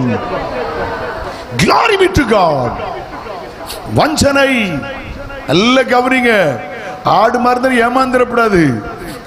குத்தாட்டம் கும்மலாட்டம் எல்லாம் இப்ப மேடை அரங்கேறி கொண்டிருக்கிறது. திரும்ப சொல்லுகிறேன், வஞ்சிக்கப்படாதிருங்கள். இன்னைக்கு நம்பர் 1 ஏசுநாதர் வருகை அடையாளம் தெரியுமா? வஞ்சனை. அது அப்படியே அடுத்த வசனத்துக்குள்ள போங்க. ஓகே, அநேக அற்புத அடையாளம் நடந்துச்சுல. அந்த வெளிப்படுத்தல் 16ஆம் அதிகாரம் 13-14 வாசிங்கள். Revelation chapter 16 verse 13 and 14. அப்பொழுது வலு சர்ப்பத்தின் வாயிலும் மிருகத்தின் வாயிலும் கள்ள தீர்க்கதரிசியின் வாயிலும் இருந்து தவளைகளுக்கு ஒப்பான பிசாசின் வாயிலும், அதான் போட்டிருக்கு. வலு சர்ப்பம் என்றால் பிசாசு, கள்ள தீர்க்கதரிசி, அந்தி கிறிஸ்து. இவங்க 3 பேர் தான் கூட்டணி போட்டு செய்வாங்க. இவங்க வாயிலிருந்து தவளைகளுக்கு ஒப்பான 3 அசுத்தாவிகள் புறப்பட்டு வர கண்டேன். 3 அசுத்தாவிகள் புறப்பட்டு வர கண்டேன். அவைகள் அற்புதங்களை செய்கிற பிசாசுகளின் ஆவிகள். நல்ல கவனிங்கள். பிசாசும் அற்புதம் செய்வான், இயேசு மட்டும் அற்புதம் செய்ய மாட்டார். பிசாசும் அற்புதம் செய்வான். கூடுமானால் தெரிந்து கொள்ளப்பட்ட வஞ்சிக்கத்தக்கதாக சில அடையாளங்களும் அற்புதங்களை செய்வான். கள்ள தீர்க்கதரிசி வாயிலே ஒரு தவளையின் ஆவி, கள்ள தீர்க்கதரிசி வாயிலே அந்தி கிறிஸ்துவின் வாயிலே வலு சர்ப்பத்தின் வாயிலே ஒரு தவளையின் ஆவி. 3 ஆவிகள், 3 ஆவிகளும் அநேக அற்புதங்களை செய்தது. ஏமாந்து போகாதிருங்கள். இல்லங்கதான் இருக்கீங்களாமா? இயேசுநாதர் வருகையின் அடையாளம் என்ன தெரியுமா? வஞ்சனை. கர்த்தருக்கு தோத்திரம். அல்லேலூயா, ஆமென். சந்தோஷமா அல்லேலூயா சொல்லுங்க. அதுல வஞ்சிக்கப்படுகிறார்கள், வஞ்சிக்கப்படுகிறார்கள். நல்ல ஆராதனை, நல்ல பாடணும், நல்ல ஆராதிக்கணும். அதுக்காக மேடை போட்டு அங்க ஸ்மோக்கிங் விசன்லாம் வச்சு படிச்சு லைட் அடிச்சு கையை கால அப்படி ஆட்டி ஜனங்களை வஞ்சிக்கணுங்கிற அவசியம் இல்லை. தோத்திரம். அவர் எதிலேயோ பிரியப்படுகிற தேவன் அல்ல, அவர் பரிசுத்தத்தில் பிரியப்படுகிற தேவன், தேவ நீதியில் பிரியப்படுகிற தேவன். ஆமென். கையை உயர்த்தி ஆண்டவருக்கு மகிமையா. சோ உள்ள போலாம். அப்ப ஒன்று வஞ்சனை. விளங்கி கொண்டீர்களா? ஜனங்களுக்கு வஞ்சிக்கப்படுகிறார்கள். பெரிய கூட்டம் இன்றைக்கு வஞ்சிக்கப்படுகிறது. இது இயேசு கிறிஸ்துவின் வருகையின் அடையாளம். நம்பர் 2, 5ஆம் வசனம். ஏனெனில் அநேகர் வந்து என் நாமத்தை தரித்துக் கொண்டு நானே கிறிஸ்து என்று சொல்லி அநேகரை வஞ்சிப்பார்கள். இதுவரையிலும் கிட்டத்தட்ட 3018 பேர் நானே கிறிஸ்துன்னு சொல்லியிருக்காங்க. ஆதாரபூர்வமான செய்தி. அதுல கிட்டத்தட்ட 2016 கேள்விப்பட்டேன். கிட்டத்தட்ட 3000 பேர் செத்து போயிட்டாங்க, 18 பேர் இருந்தாங்க. நம்ம ஊர்லயும் அப்படி சம்பவம் நடந்துச்சு. உங்க பக்கத்துல ஒரு 4-5 கிலோமீட்டருக்குள்ள அந்த சம்பவம் நடந்துச்சு. நான் தான் கிறிஸ்து என்று சொல்லி ஏமாற்றப்பட்ட சம்பவம் சமீபத்தில் நடந்தது. நம்முடைய கிருபாசனத்தில் தொடர்புடைய ஒரு தேவ மனுஷன் அதே ஊர்ல இருக்கிறார். அந்த ஊர்ல 2 சபையிலும் நான் போய் பிரசங்கம் பண்ணியிருக்கிறேன். 2 சபை இப்பவும் இருக்கு. அந்த பரிசுத்தவான் என்று சொன்னார் தெரியுமா? இவர் தான் எனக்கு ஞானசானம் தந்தார். பிதா குமாரன் பரிசுத்தாவி நாமத்தில் மூழ்கி ஞானசானம் தந்தார். ஆனா அமெரிக்காவுக்கு போயிட்டு வந்த போது சொன்னார், ஓய் உமக்கு தந்த ஞானசானம் சரியில்லை, ஓய் உமக்கு திருப்பி தரணும், ஓய் எப்படின்னு கேட்டாராம். அது இயேசு நாமத்தில்னு. அப்போ சொன்னார், ஓய் எனக்கு இல்லை ஓய் குழப்பம், உமக்கு தான் ஓய் குழப்பம். நான் எடுத்தது கரெக்டான ஞானசானம். முதல் வீழ்ச்சி என்ன தெரியுமா? இயேசுவின் நாமம் என்கிற தவறான உபதேசம். கொஞ்ச நாள் கழிச்சு சொன்னார், நான் கல்கி அவதாரம் என்றார். கொஞ்ச நாள் கழிச்சு சொன்னார், தோத்திரம் அப்படி சொன்னார். தன்னோட பெயரை பயன்படுத்தி அந்த பெயரை நான் பயன்படுத்த விரும்பல சொல்லி நான் தான். கடைசியில் தோத்திரம் 2000 ஏக்கர் இடம் வாங்கி எங்க டிஸ்ட்ரிக்ட்ல 2000 ஏக்கர் இடம் வாங்கி ஒரு ஆசிரமம் வைத்தாக. ஆசிரமம்னா ஆக சிரமம்னு அர்த்தம். பின்பற்றி போனவர்கள் so many லட்சக்கணக்கான ஃபாலோவர்ஸ். சொந்த மகன் என்கிட்ட சொன்னார். நான் ஒரு முறை பாளையங்கோட்டையில் ஒரு 15-20 வருஷத்துக்கு முந்தி டிசம்பர் டைம்ல பைபிள்லாம் வாங்குறதுக்கு போயிருந்தேன். ஒருத்தர் என்ன பார்த்து கேட்டீங்க, பாஸ்டர்னார். என்னை விட 15 வயசு தான் மூத்திருப்பார். நான் பாஸ்டர்னே. எஸ், நான் யாருன்னு தெரியுமான்னு கேட்டேன். இன்னாருடைய மகன் என்னார். எங்க 2 அண்ணனும் தம்பி சேர்ந்து எங்க அப்பா தான் தெய்வம்ட்டாங்க. இல்ல இயேசு தான் மெய்யான தெய்வம்னு நான் வீட்டை விட்டு வெளியே வந்தேன்னார். ஒரு காலத்தில் கன்னியாகுமரி மாவட்டத்தில் அவரால் எழுப்புதல், ஒரு காலத்தில் தமிழ்நாட்டில் அவரால் எழுப்புதல். தோத்திரம். எங்களுடைய மாமா இன்னைக்கு உயிரோடு இருக்காங்க. 90 வயசாச்சு. எங்க மாமாவுக்கு அண்ணன் இறந்துட்டாங்க. ஒரு காலத்தில் கன்வென்ஷன் பிரசங்கியார். சாதையா காலத்தில் Alangulam Samuel pastor number 1, Alangulam Samuel pastor number 2 என்னோட மனைவியோட தகப்பனார். அவங்க அண்ணாச்சி இன்னொரு பாஸ்டரும் உயிரோடு இருக்கிறார். இவ்வளவு பேரையும் கூப்பிட்டு இருந்தார். நான் சொன்னேன், நம்ம கூட்டிட்டு வா அப்படின்னு. இவர் என்னதான் சொல்ல போறாருன்னு இவங்க எல்லாம் போயிருக்காங்க. என்னத்தான் சொல்ல போறாருன்னு என்ன சொன்னாரா தெரியுமா? அப்போஸ்தலரை சுட்டி காட்டியிருக்கிறதே ஒரு மனிதனை கொண்டு நியாயம் தீர்ப்பார் என்று. அந்த மனிதன் நான் தான். பின்பற்றி போன்றவர்கள் வஞ்சிக்கப்பட்டார்கள். இயேசுநாதர் வருகையின் அடையாளம் நான் தான் கிறிஸ்து என்று சொல்லி வஞ்சிப்பார்கள். ஓகே, கடந்து போகலாம். 6ஆம் வசனம். யுத்தங்களின் செய்திகளையும் கேள்விப்படுவீர்கள், கலங்காதபடி எச்சரிக்கையார்கள்.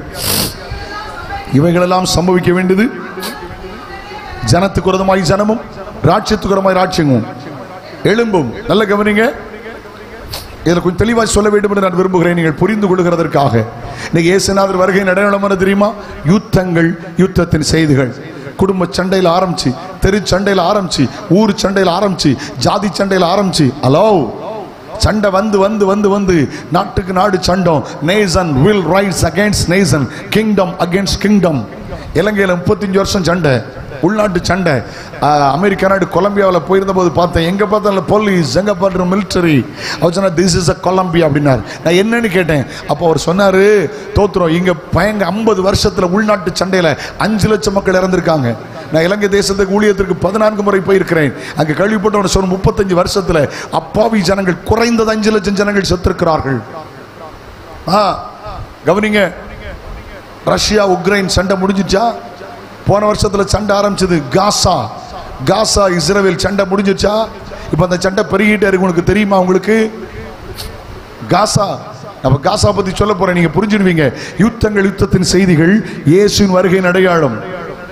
தோத்திரம். பாலஸ்தீன் ஆரம்பித்த சண்டை, பக்கத்தில் லெபனான் ஹிஸ்புல்லா தீவிரவாதிகளை தாக்கினார்கள், அங்கே சண்டை நடந்தது. ஒரு பக்கத்தில் காசாவை அடிக்கிறார்கள். இப்படி இருக்கும்போது 2000 கிலோமீட்டருக்கு அங்கே இருந்து கவனிங்க, இஸ்ரவேலை தாண்டி ஜோர்டான், ஜோர்டானை தாண்டி ஈராக், ஈரானை தாண்டி ஈரான், 2000 கிலோமீட்டருக்கு அங்கே இருந்து சம்பந்தம் இல்லாமல் ஈரான் கிட்டத்தட்ட தோத்திரம் நிறைய ஸ்கட் விட்டாங்க. இஸ்ரவேல் அமைதியாக இருந்துகிட்டு இருந்தாங்க. உலக நாடுகள் யோசித்துட்டு இருந்தாங்க, ஏன் இவ்வளோ அமைதியாக இருக்காங்க? நேற்று தெரியுமா? நேற்று கேள்விப்பட்டீங்களா? நேற்று முந்தா நாளா கேள்விப்பட்டீங்களா? வேற அவங்களுக்கு கடல் மார்க்கம் இல்லை, தரை மார்க்கமா போக முடியாது. ஏன்னா 2 நாடு இடையில இருக்கு. எங்க ஜோர்டான் இருக்குது, யோர்தான் இருக்கு, நாடு இருக்குது, அடுத்த நாடு ஈராக் இருக்குது. இதையும் தாண்டி போகிறதுக்கு அனுமதி இல்லை. தரை மார்க்கமாய் போக முடியாது, கடல் மார்க்கமாய் போக முடியாது. கவனிங்க, இன்னைக்கு உலக நாடுகள் பதட்டமாக இருக்கிறது. மத்திய தரைக்கடல் நாடுகள் இன்னைக்கு பயந்து போய் கொண்டிருக்கிறது. பாலைவன நாடுகள் எல்லாம் என்ன நடக்குமோ என்று பயந்து கொண்டிருக்கிறது. இஸ்ரவேல் போய் 100 போர் விமானங்கள் ஒரே நேரத்தில் போய் ஈரான்ல போய் டெஹ்ரான்ல போய் அதனுடைய மிலிட்டரி போர்ஸை தாக்கிட்டு வந்துட்டாங்க. தெரியுமா உங்களுக்கு செய்தி?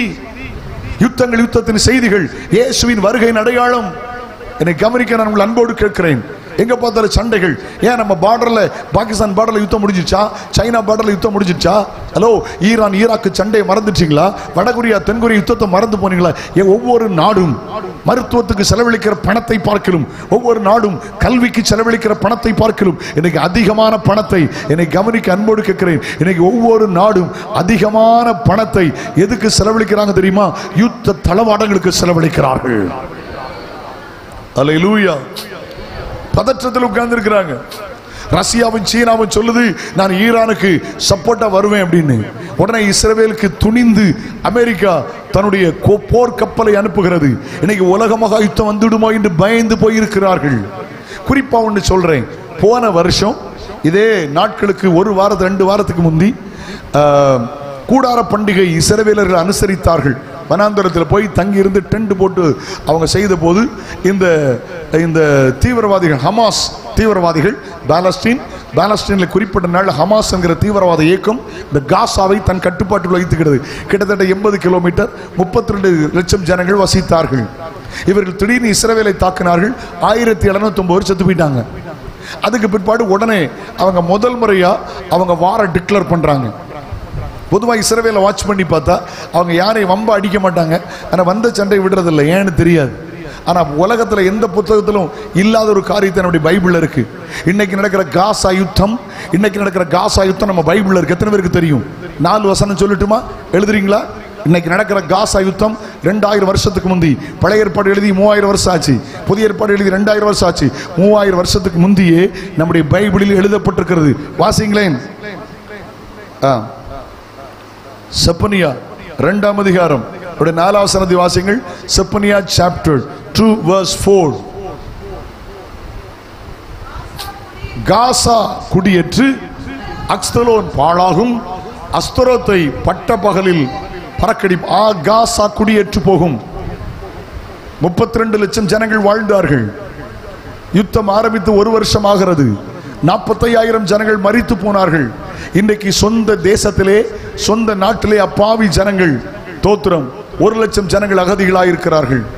இஸ்லாமியர்கள் நல்லவர்கள், யூதர்கள் நல்லவர்கள், ஒரு இஸ்லாமின் சாவதை நான் விரும்புகிறவன் அல்ல, ஒரு யூதன் சாகிறதை விரும்புகிறவன் அல்ல. எல்லாரும் கர்த்தருடைய பார்வையில் விலையேறப்பட்டவர்கள் அல்ல. கவனிங்க. ஆனால் பரிசுத்த வேதாகமத்தில் சொல்லி இருக்கிறது, காசா குடியேற்று போகும். இதுவரையிலும் நடக்காத சம்பவம் இன்னைக்கு நடந்து விட்டது. இன்னும் ரட்சிக்கப்படுவர்களுக்கு மனது இருக்கிறதா? வேறுபடுவர்களுக்கு மனதில்லையோ? அபிஷேகம் வருவர்களுக்கு மனதில்லையோ? உலகத்தை வெறுக்க மனதில்லையோ? இயேசுநாதர் வருகையின் அடையாளம் யுத்தங்கள், யுத்தத்தின் செய்திகள், இன்றைக்கு நாம் பார்க்கிற இந்த சம்பவங்கள் எல்லாம் அவர் வருகையின் அடையாளம். அல்லேலூயா. எரேமியா 47 அதிகாரம் அவருடைய 5 வசனத்தை வாசிங்கள். எரேமியா 47 verse 5. காசா மொட்டையடிக்கப்படும், அவர்களுடைய பள்ளத்தாக்கிலே மீதியாகிய அஸ்கலோன் சங்காரமாகும். அவங்களுக்கு பெரிய பள்ளத்தாக்கு உங்களுக்கு தெரியுமா? நிறைய நாடுகள் சுரங்கப்பாதை வைத்திருக்கிறார்கள். இப்பொழுது ஹிஸ்புல்லா தீவிரவாதிகள் அந்த லெபனான் அங்க போய் பார்த்தா சுரங்கப்பாதை. ஆனா உலகத்திலே நிறைய பெரிய சுரங்கப்பாதைகளுக்குள்ள வீடும் சுரங்கப்பாதைகளுக்குள்ள அணு ஆயுதமும். கவனிங்க, இப்போ இவ்வளவு அடிச்சுக்கிட்டு இருக்காங்க. அங்க அந்த லெபனான்ல இருந்து ஹிஸ்புல்லா தீவிரவாதிகள் உள்ளே இருந்து ராக்கெட் விடுறான். எங்க இருந்து வர்றானா சேட்டலைட்ல கவனிக்கல. பிறகு பார்த்தா எங்க இருந்து விட்டான் தெரியுமா? உள்ள பள்ளத்தாக்கிலே. இங்க வசனம் சொல்லுகிறது, கண்டுபிடித்து விட்டார்கள். இப்பொழுது எல்லா சுரங்க பாதைகளையும் அடித்து நொடுக்குகிறார்கள். காசா மொட்டையடிக்கப்படும். நீங்க 1.5 வருஷத்துக்கு முந்தி காசாவுடைய போட்டோவை, சேட்டலைட் போட்டோவை எடுத்து பாருங்க.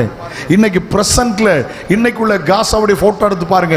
கம்ப்ளீட்டா மொட்டையடிக்கப்பட்டு பெரிய பெரிய கட்டடங்கள் இடிக்கப்பட்டு போய்விட்டது. தீர்க்க தரிசனம் நிறைவேறிவிட்டது. இவைகளெல்லாம் உண்மையானால் மத்திய ஆகாயத்தில் இயேசு சீக்கிரம் வரப்போகிறார். ஆயத்தப்படுங்கள். ஆமென். ஆமோஸ் தீர்க்கதரிசி கொண்டு கர்த்தர் சொன்னார் அல்லவா, ஆயத்து, உன் தேவனை சந்திக்க நீ ஆயத்தப்படு. அல்லேலூயா. சகரியா 9 அதிகாரம் அவருடைய 5 வசனத்தை வாசிங்கள். சகரியா அதை கண்டு பயப்படும், அக்சலோன் அதை கண்டு பயப்படும், காசாவும் அதை கண்டு மிகவும் துக்கிக்கும், காசாவும் அதை கண்டு மிகவும் துக்கிக்கும், எக்ரோனும் தன் நம்பிக்கை அற்று போனபடியால் மிகவும் பிரலாபிக்கும். காசாவிலே ராஜா அழிந்து போவான். எதை கண்டு துக்கிப்பார்கள்? எதை கண்டு அழிந்து போவார்கள்? கவனம், ஆதாரபூர்வமா சொல்றேன். கவனிங்க, நான் பேப்பர்ல வந்ததை நியூஸை சொல்றேன். அதுக்கு எனக்கு அதிகாரம் இருக்கிறது. கவனிங்கள், காசாவில் ராஜா அழிந்து போவான். கவனிங்க, பாலஸ்தீன்ல இருந்து ஒரு ஹமாஸ் என்கிற தீவிரவாதம் ஏற்பட்டு காசாவை தன்னுடைய கட்டுப்பாட்டில் வைத்துக் கொண்டார்கள். உங்களுக்கு தெரியுமா? ஈரானின் அதிபதி ஒரு ஹெலிகாப்டர் விபத்தில் மரித்து போகிறான். இப்பொழுது அடுத்த அதிபதியை தெரிந்து கொள்கிறார்கள்.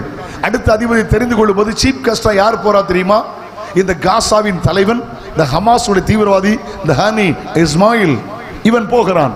இவன் போய் பாதுகாப்பான இடத்துல இருக்கிறான். ஈரான்ல, இந்த டெஹ்ரான்ல இந்த மிலிட்டரி ஃபேஸ் இருக்கிற பாதுகாப்பான இடத்துல இருக்கிறான். பேப்பர் படிச்சீங்களா? தெரியுமா அவங்களுக்கு? தோத்திரம். அந்த இடத்துல மாத்திரம் பாம் பிளாஸ் ஆகி அவன் மரித்து போகிறான். ஹமாஸுடைய தலைவன். காசாவில் ராஜா அழிந்து போவான். அடுத்த தலைவனை கொண்டு விட்டார்கள். போன வாரத்தில் ஒரு தலைவனை கொண்டார்கள். கிட்டத்தட்ட 20 ஆண்டுகள் அவன் இவனை விட மோசம். 20 ஆண்டுகள் இஸ்ரவேல் சிறைச்சாலையில் இருந்தவன். என்னை கவனிங்கள், அவன் குறிப்பிட்ட ஒரு உடன்படிக்கையிலே விடுதலையாக்கப்பட்டான். ஆனால் அவன் தான் கிட்டத்தட்ட போன வருஷம் அந்த இஸ்ரவேல் இருந்த அட்டாக்கு அவன் தான் காரணமாம். நடந்த சம்பவத்தை பாருங்கள். போன வாரத்தில் கொண்டு விட்டார்கள். இன்னைக்கு அவருடைய தலைமைத்துவம் இல்லாதனால் முழு உலகத்திலும் பதற்றம் ஏற்பட்டிருக்கிறது. வேதம் சொல்லுகிறது, காசாவில் ராஜா அழிந்து போவான். இன்னைக்கு நடக்கிற யுத்தங்கள், யுத்தத்தின் செய்திகள் இயேசு கிறிஸ்துவின் வருகையின் அடையாளம். ஒரு எழுத்து நுட்ப மாறாது. அவர் வரப்போகிறார். தாமதிக்கிறார் சிலர் எண்ணுகிறபடி கர்த்தர் தம்முடைய வாக்குத்தத்தங்களை குறித்து தாமதமாகாமல் 2 பேதுரு 3:9 எல்லாரும் ரட்சிக்கப்பட வேண்டும் என்று அவர் நீடிய பொறுமை உள்ளவராயிருக்கிறார். அல்லேலூயா. ஒரு வசனம் கூட வாசிப்பீங்களா? ஆமோஸ் 1 அதிகாரம் அதனுடைய 7 வசனம். ஆமோஸ் chapter 1 verse 7 வாசியுங்கள். 1:7. காசாவின் மதிலுக்குள் தீ கொளுத்துவேன், அது அதனுடைய அரண்மனைகளை பட்சிக்கும். நீங்க பாருங்க, வீடியோஸ் பாருங்க, எடுத்து பாருங்க. இவங்க ஸ்கட் விட்டாங்க. இந்த ஒரு வருஷமா பாத்தீங்கன்னா 45,000 ஜனங்கள் இறந்து போனார்கள். ஐயோ, குழந்தைகள் கூட இறந்தார்கள். ஐயோ, வாலிபர்கள் கூட இறந்தார்கள். பெண்கள் கூட இறந்தார்கள். பரிதாபமா இருக்கிறது.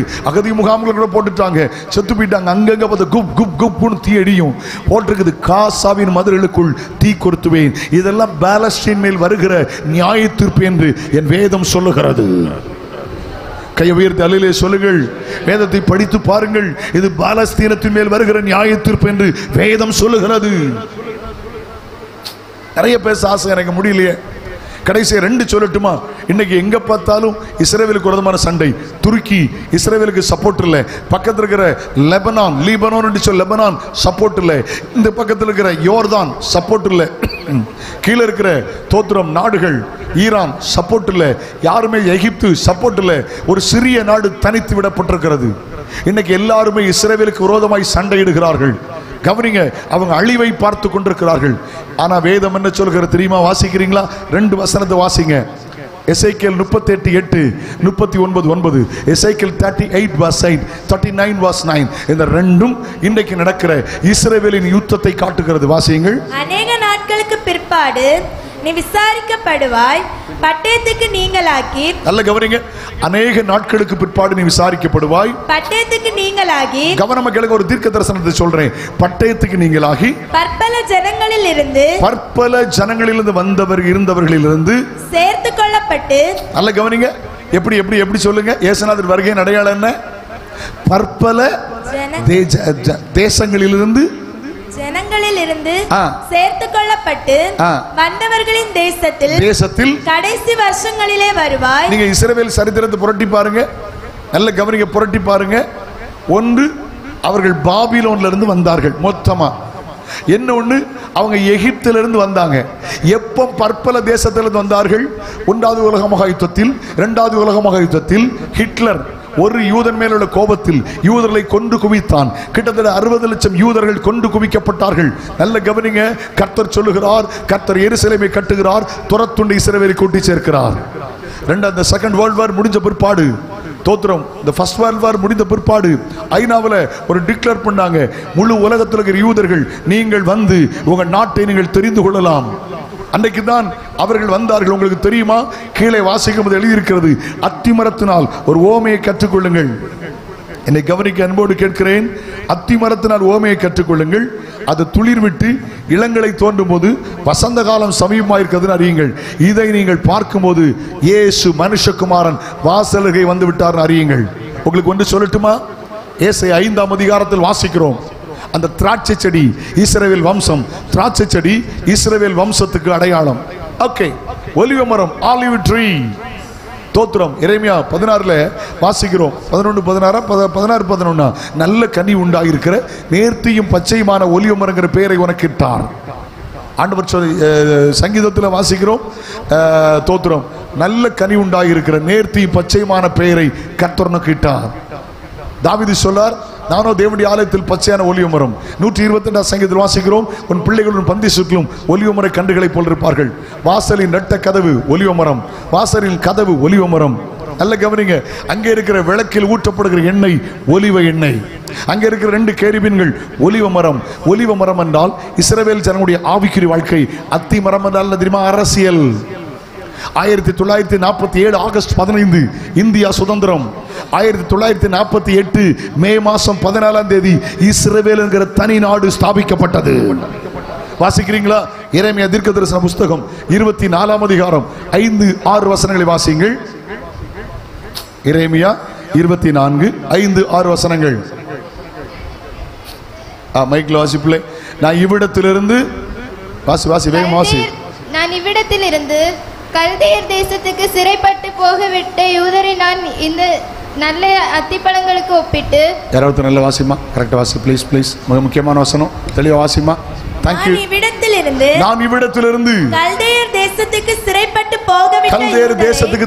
போன யூதர்களை நான் இந்த நல்ல அத்திப்பழங்களுக்கு ஒப்பிடுவேன். அவர்களுக்கு நன்மை உண்டாக அவர்களை அங்கீகரிப்பேன். நான் மறுபடியும் அவர்களை ரெகக்னைஸ் பண்ணுவேன். அவர்களுக்கு நன்மை உண்டாக நான் என் கண்களை அவர்கள் மேல் வைப்பேன். அவர்களை இந்த தேசத்துக்கு திரும்பி வர பண்ணி. ஆண்டவர் சொல்றாரு, நீ எங்க போனாலும் சரி, நான் இந்த தேசத்துக்கு திரும்பி வர பண்ணுவேன். அவர்களை கட்டுவேன். அவர்களை இடிக்க மாட்டேன். அவர்களை நாட்டுவேன்.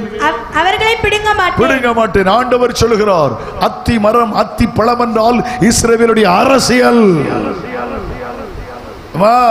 ஒரு சின்ன நாடு. நான் நேரடியா போயிருக்கிறேன், ஒண்ணுமே பார்க்க முடியாது. இன்னைக்கு இவ்வளவு யுத்தம் பண்றாங்க. ஒரு 10 நாள் அங்க இருந்திருக்கிறேன். நான் நினைச்சு பார்த்தேன், பைபிள் அப்படி ஏதாவது பார்த்துடலாம், ஒன்றும் பார்க்க முடியாது. அங்கே எருசலேமே பார்த்து வரலாம், அங்கே போய் அந்த கலிலேயா கடலில் போய் டிராவல் பண்ணலாம், இதைத்தான் பார்க்கலாம். ஒன்று எங்கடா வச்சிருந்தாங்க இவ்வளவு தெரியல, எங்க வச்சிருந்தாங்கன்னு தெரியல. சின்ன நாடு, ஒரு சின்ன நாடு. இதுக்கு முந்தி நடந்திருக்கிறது, அத்தனை நாடுகளும் சேர்ந்து அடிக்க பார்த்தார்கள். நடந்தது என்ன? 7 நாளிலே அவர்கள் தோற்றுவிட்டார்கள்.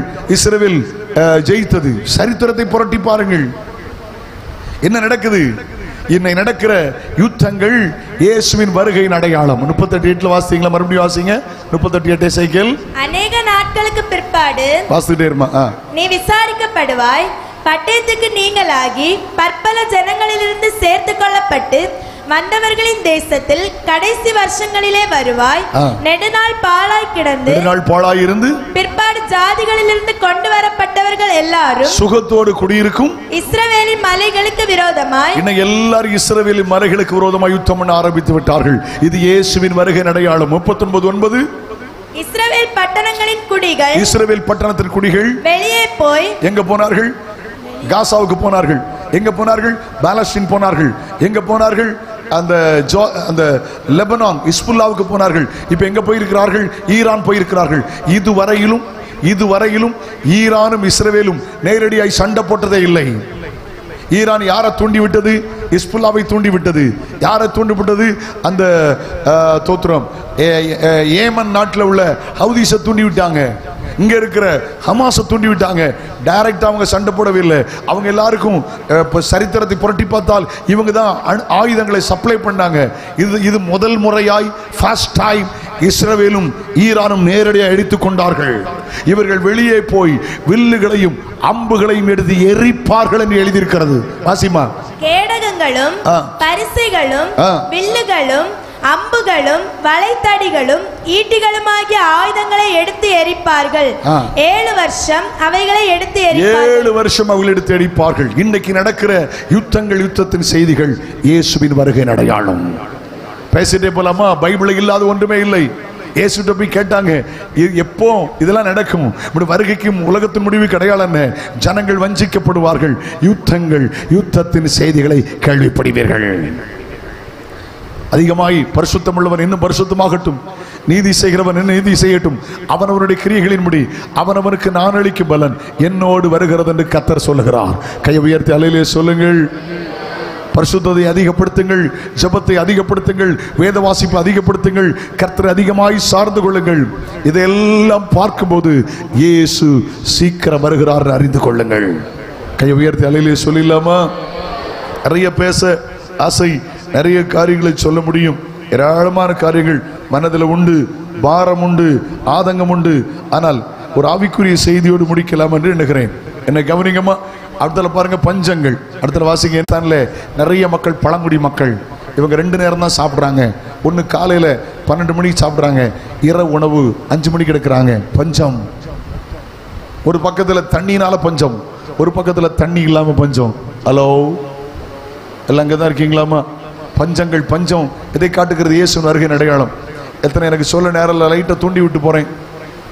நம்ம பஞ்சத்துக்குள்ளே வரப்போகிறோங்கிறதுக்கு அடையாளமாக இப்போ என்ன நடக்கு தெரியுமா? இங்கே பாருங்களேன், ஃப்ரூட் ஸ்டால் போங்க, குறிப்பாக பழக்கடைக்கு போங்க. அங்கே நம்மளே இப்போ என்ன கேட்க ஆரம்பிச்சிட்டோம்? சீட்லெஸ் இருக்கா? சொல்லுங்கள். ஹலோ, என்ன கேட்குறோம்? பதில் சொல்லுங்கம்மா. விதை இல்லாத பழம் இருக்கா? எதெல்லாம் விதை இல்லை? கிரேப்ஸில் விதை இல்லை. இந்த பொம்மக்ரனைட், இந்த மாதுளையில் விதை இல்லை. அதை விடுங்க. நம்ம நாட்டில் பப்பாளியை சாப்பிட்டு உள்ள 100கணக்கான விதையை அள்ளி தூர போட்டோம் தெரியுங்களா? இப்போ கலசம் மாதிரி பெருசாக இருக்கு கட்டியலா, உள்ள வெட்டினா அகால பாதாளமாக இருக்கு. அப்போ ஒன்று அர்த்தம் தெரியுமா? அதை விட்டுருங்க.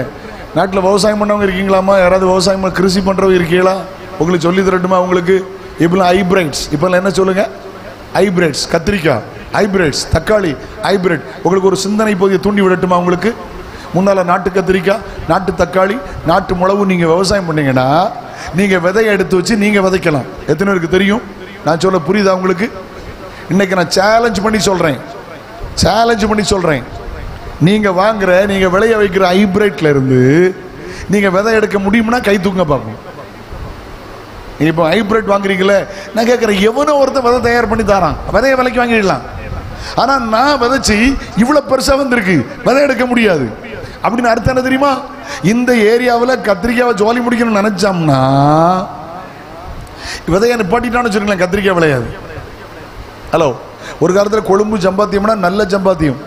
தமிழ் பழமொழி உண்டு, இலங்கை கண்டவனுக்கு இருப்பிடம் ரெண்டுன்னு.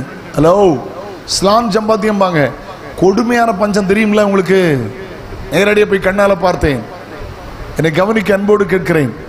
சிந்தனை இருக்கிறதா உங்களுக்கு? பஞ்சத்துக்கு நோக்கி போயிட்டு இருக்கிறோம். அல்லேலூயா, பிரைஸ் தி லார்ட். ஆமென். நம்மள அறியாமலே சில சம்பவம் நடந்துகிட்டு இருக்கு, நமக்கு தெரியல. நம்ம என்ன எல்லாத்துலயும் பணம் இருக்குது யோசிக்கல. தோத்துறோம். சிந்தை ஒரு சின்ன விஷயத்தை நான் சொல்றேன். இப்போ அந்த வெள்ளுள்ளியா வெளுத்துள்ளியா நீங்க என்ன சொல்லுவீங்க? வெள்ளை பூண்டுன்னு சொல்லுவீங்களா? வெள்ளை பூண்டு எல்லாம் இங்கே தான் இருக்கீங்களா? கிலோ எவ்வளவுமா? ஹலோ, இயேசுவின் நாமத்தில் ஒரு வாய்கள் திறக்கப்படுவதாக. ரைட் நவ் வெளுத்துள்ளி வெள்ளைப்பூடு எவ்வளவு விலைன்னு? 400 ரூபா, 400 rupees ஃபார் கேஜ். ஒரு கிலோ வெள்ளைப்பூடு 400 ரூபா. நேற்று என் மனைவிட்ட சிரிப்பா சொன்னேன். காலையில் நல்ல அழகா கஞ்சி வச்சிருந்தா. நான் வெள்ளைப்பூடே காணல, விலை கூட்டினதுனால குறைச்சிட்டே சிரிச்சிட்டா. 400 ரூபா ஃபார் கேஜ், 400 rupees. என்ன சம்பவம்? சாதாரண பீன்ஸ், கடையில் விற்கிற சாதாரண பீன்ஸ் எவ்வளோ தெரியுமா? கிலோ 200 rupees, 200 ரூபா. நீங்கள் கடைக்கு போக மாட்டீங்களோ, ஒன்றும் வாங்க மாட்டீங்களோ? பரவாயில்ல, உங்களுக்கு சகோதரமார் சப்போர்ட்டாக இருக்காங்க, வாழ்க. உங்களை பார்த்தாலே தெரியுது. அல்லேலூயா. எங்கேயோ போயிட்டு இருக்கிறோம், எங்கேயோ பஞ்சத்தில் போய். சாதாரண இதெல்லாம் எப்பப்போ நடக்குது. யாரோ ஒருத்தன் வச்சிருக்கான். நான் கேட்குறேன், அவன் விதை தயார் பண்ண முடியுது, என்னால் விதை தயார் பண்ண முடியல. பழக்கடையில் போனால் சீட்லெஸ், சிக்கன் கடைக்கு போனால் போன்லெஸ். எல்லாம் இங்கே தான் இருக்கீங்களா? சிக்கன் கடையில் போன்லெஸ். இனி சர்ச்சுக்கு போனால் வேட்லெஸ். அன்னைக்கு பந்தகோச சபையில் 1:30 மணிக்கு 2 மணிக்கூருக்கு பிரசங்கம். இவன் பாட்டும் இவிய கொண்டாட்டமும் இவிய ஆட்டமும் உண்டு. 1/4 மணிக்கூருக்கு பிரசங்கம். கிளமாற போயிட்டு இருக்கு இப்போ சபை. இன்னைக்கு சிக்கன் கடையில் KFC, அங்கெங்கெல்லாம் போன்லெஸ்ஸு, பழக்கடையில் சீட்லெஸ்ஸு, சர்ச்சில் வேட்லெஸ்ஸு. வசனம் இல்லாத சபை. ஆமோஸ் 8:11 வாசிப்பீங்களா? ஆமோஸ் தீர்க்கதரிசி புத்தகம் 8ஆம் அதிகாரம் 11ஆம் வசனத்தை வாசியுங்கள். நான் தேசத்தின் மேல் பஞ்சத்தை அனுப்பும் நாட்கள். இதோ நான் தேசத்தின் மேல் பஞ்சத்தை அனுப்பும் நாட்கள் வரும். ஆகார குறைவினால் உண்டாகிய பஞ்சம் அல்ல. ஆகார குறைவினால் உண்டான பஞ்சம் அல்ல. ஜலக்குறைவினால் உண்டாகிய தாகமும் அல்ல. ஜலக்குறைவினால் உண்டான தாகம் அல்ல. கர்த்தருடைய வசனம் கேட்க கிடையாத பஞ்சத்தை, கர்த்தருடைய வசனம் கேட்க கூடாத பஞ்சத்தை அனுப்புவேன் என்று கர்த்தராகிய ஆண்டவர் சொல்லுகிறார். எனக்கு உபதேசம் கேட்க முடியல. ஒரு காலத்துல உபதேசத்தை காதுகுளிர கேட்டோம். ரட்சிக்கப்படுங்க, ஸ்நானப்படுங்க, அபிஷேகம் பெறுங்க, வேறுபடுங்க, ஊழியத்துக்கு ஒப்பு கொடுங்க, பரிசுத்தம் செய்யுங்க, தேவ சித்தம் செய்யுங்க, தேவ திட்டத்தை செய்யுங்க, காது குளிர கேட்டோம். இன்னைக்கு இல்லை. வசனம் இல்லாத பஞ்ச காலம். கன்னியாகுமரி பாஷையில சொன்னா இன்னைக்கு நிறைய அடவு தான் நிறைய இருக்கு. எப்படி அடவு பண்றாக்கெல்லாம் கெட்டிக்காரன், ஆனா வசனம் பேசுறவன் தான் பைத்தியக்காரன். ஹலோ, ஒரு காலத்துல எந்த மேடையிலையும் உபதேசம் கேட்க முடியும். இப்ப எங்கேயாவது ஒரு இடத்துல தான் கேட்க முடியுது. யூடியூப்ல வந்துட்டு அவன் பெரிய ஆளு, டிவியில் வந்துட்டு அவன் பெரிய ஆளு, ஒரு பாட்டு போட்டு அவன் பெரிய ஆளு. ஹலோ, பாட்டில் ஏசுனதே இல்லை, லிரிக்ஸ் நல்லா தான் இருந்துச்சு. நான் தான் சொன்னேன், உன் லிரிக்ஸை விட கண்ணதாசன் எழுதுனது நல்லா இருக்குங்க. இல்லை இங்கே தான் இருக்கீங்களா? கோப்பையிலே குடியிருப்புன்னு பாவம் அவரை பற்றி சொல்கிறாங்க. நிறைய மதுபானம் அறந்து வரான். அவர் எழுதின லிரிக்ஸ் நீ எழுதுனதோட நல்லா இருக்குன்னு சொல்ல வந்தேன். ஏன் தெரியுமா? இயேசு காவியம்னு எழுதி வச்சுட்டு செத்தாரு. அந்த இயேசு காவியத்தை நான் படிச்சிருக்கேன். அதில் கடைசியில் என்ன முடிச்சார் தெரியுமா? மண்ணிடை இயேசு மீண்டும் வருவது சத்தியமே எழுதி முடிச்சாரு.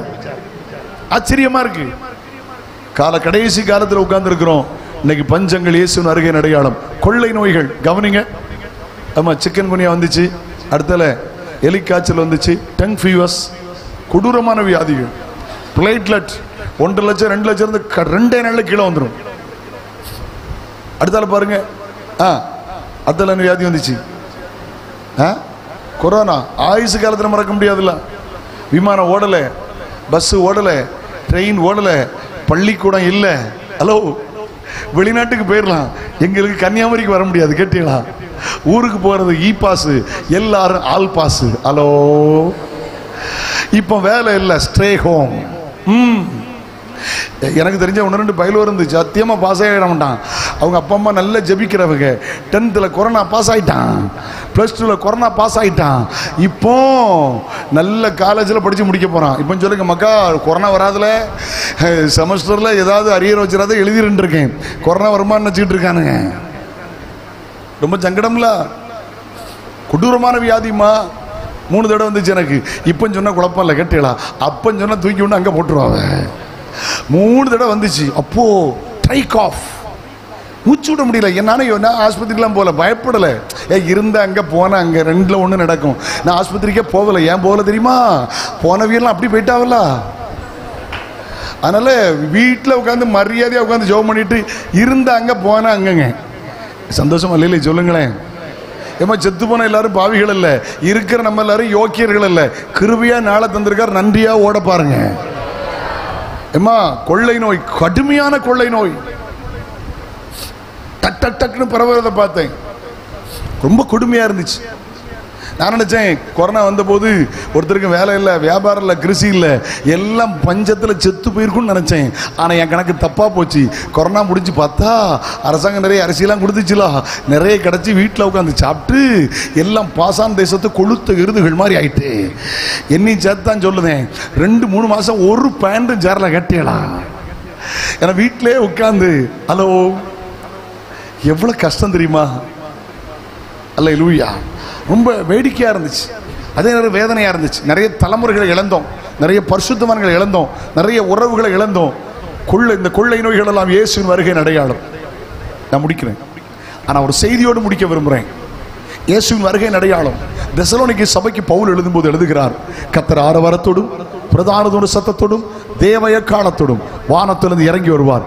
கிறிஸ்துவுக்குள் மரித்தவர்கள் முதலாவது எழுந்திருப்பார்கள், பின்பு உயிரோடு நாம் எடுத்துக்கொள்ளப்பட்டு இவ்விதமாய் என்றென்றைக்கும் அவரோடு இருப்போம். ஆகையால் இந்த வார்த்தைகளினாலே ஒருவரை ஒருவர் தேற்றுங்கள். அந்த ஒரு வார்த்தை கவனிங்க, உயிரோடு இருக்கிற நாமும். எல்லாரும் சொல்லுங்க, கமான், அந்த வார்த்தை சொல்லுங்க. உயிரோடு இருக்கிற நாமும் எடுத்துக்கொள்ளப்பட்டு. உயிரோடு இருக்கிற நீங்கள் ஒருவேளை நம்முடைய தலைமுறையில் கர்த்தர் வந்தால் எடுத்துக்கொள்ளப்பட முடியுமா? அடையாளத்தை சொல்லிட்டேன், நிறைய பேச ஆசை. உலகத்தின் முடிவின் அடையாளமும் என்னிட சொல்ல எனக்கு வேதத்தின்படி எனக்கு உண்டு, ஆனால் நேரம் அனுமதிக்கலை. நம்முடைய கண்களுக்குமாக நிறைந்து விட்டது, நம்முடைய கண்களுக்குமாக இவை நடந்து கொண்டிருக்கிறது. இவைகள் எல்லாம் இயேசுவின் வருகையின் அடையாளம். என்னை கவனிக்க அன்போடு கேட்கிறேன். பிரைஸ் தி லார்ட், ஹல்லேலூயா. இயேசு வருவார்னால் உயிரோடுக்கு நாம் எடுத்துக்கொள்ளப்பட முடியுமா? ஆயத்தமா இருக்கீங்களா? வாசிக்கிறோம்ல, ஆயத்தப்படுத்து, நீ அவர்களுக்கு காவலாளனாகிறே. இயேசுவின் வருகையில் எடுத்துக்கொள்ளப்பட வேண்டுமானால் 2 பேர் மரணத்தை காணாமல் எடுத்துக்கொள்ளப்பட்டார்கள். ஒன்று ஏனோக்கு, என்னோடு எலியா. எலியாவை வென்று விடுகிறேன். ஏனோக்கை குறித்து ஒரு 5 காரியங்களை சொல்லி முடிக்கிறேன். எலியா திருமணமாகாத பரிசுத்தவான், தியாகி. அந்த ஊழியத்தையும் கர்த்தர் அங்கீகரித்தார். ஏனோக்கு மனைவி, பிள்ளைகளோடு வாழ்ந்த பரிசுத்தவான், குடும்ப வாழ்க்கையும் கர்த்தர் அங்கீகரித்தார். ஏனோக்கு மரணத்தை காணாமல் எடுத்துக்கொள்ளப்பட காரணம், ஏனோக்குங்கிற வார்த்தைக்கு அர்த்தம் பிரதிஷ்டை. எல்லா பேருக்கும் அர்த்தம் உண்டு. ஒரு பிரதிஷ்டை உள்ள வாழ்க்கை. ஜனங்கள் மோசம், ஜனங்கள் பாவிகள். ஆனால் ஏனோக்கு தேவனோடு சஞ்சரித்தவன், ஏனோக்கு தேவனோடு நடந்தவன், ஏனோக்கு தேவனோடு பேசினவன், ஏனோக்கு ஒரு எதிர்பார்ப்புள்ளவன். கவனிங்க, நம்பர் 1 பிரதிஷ்டை.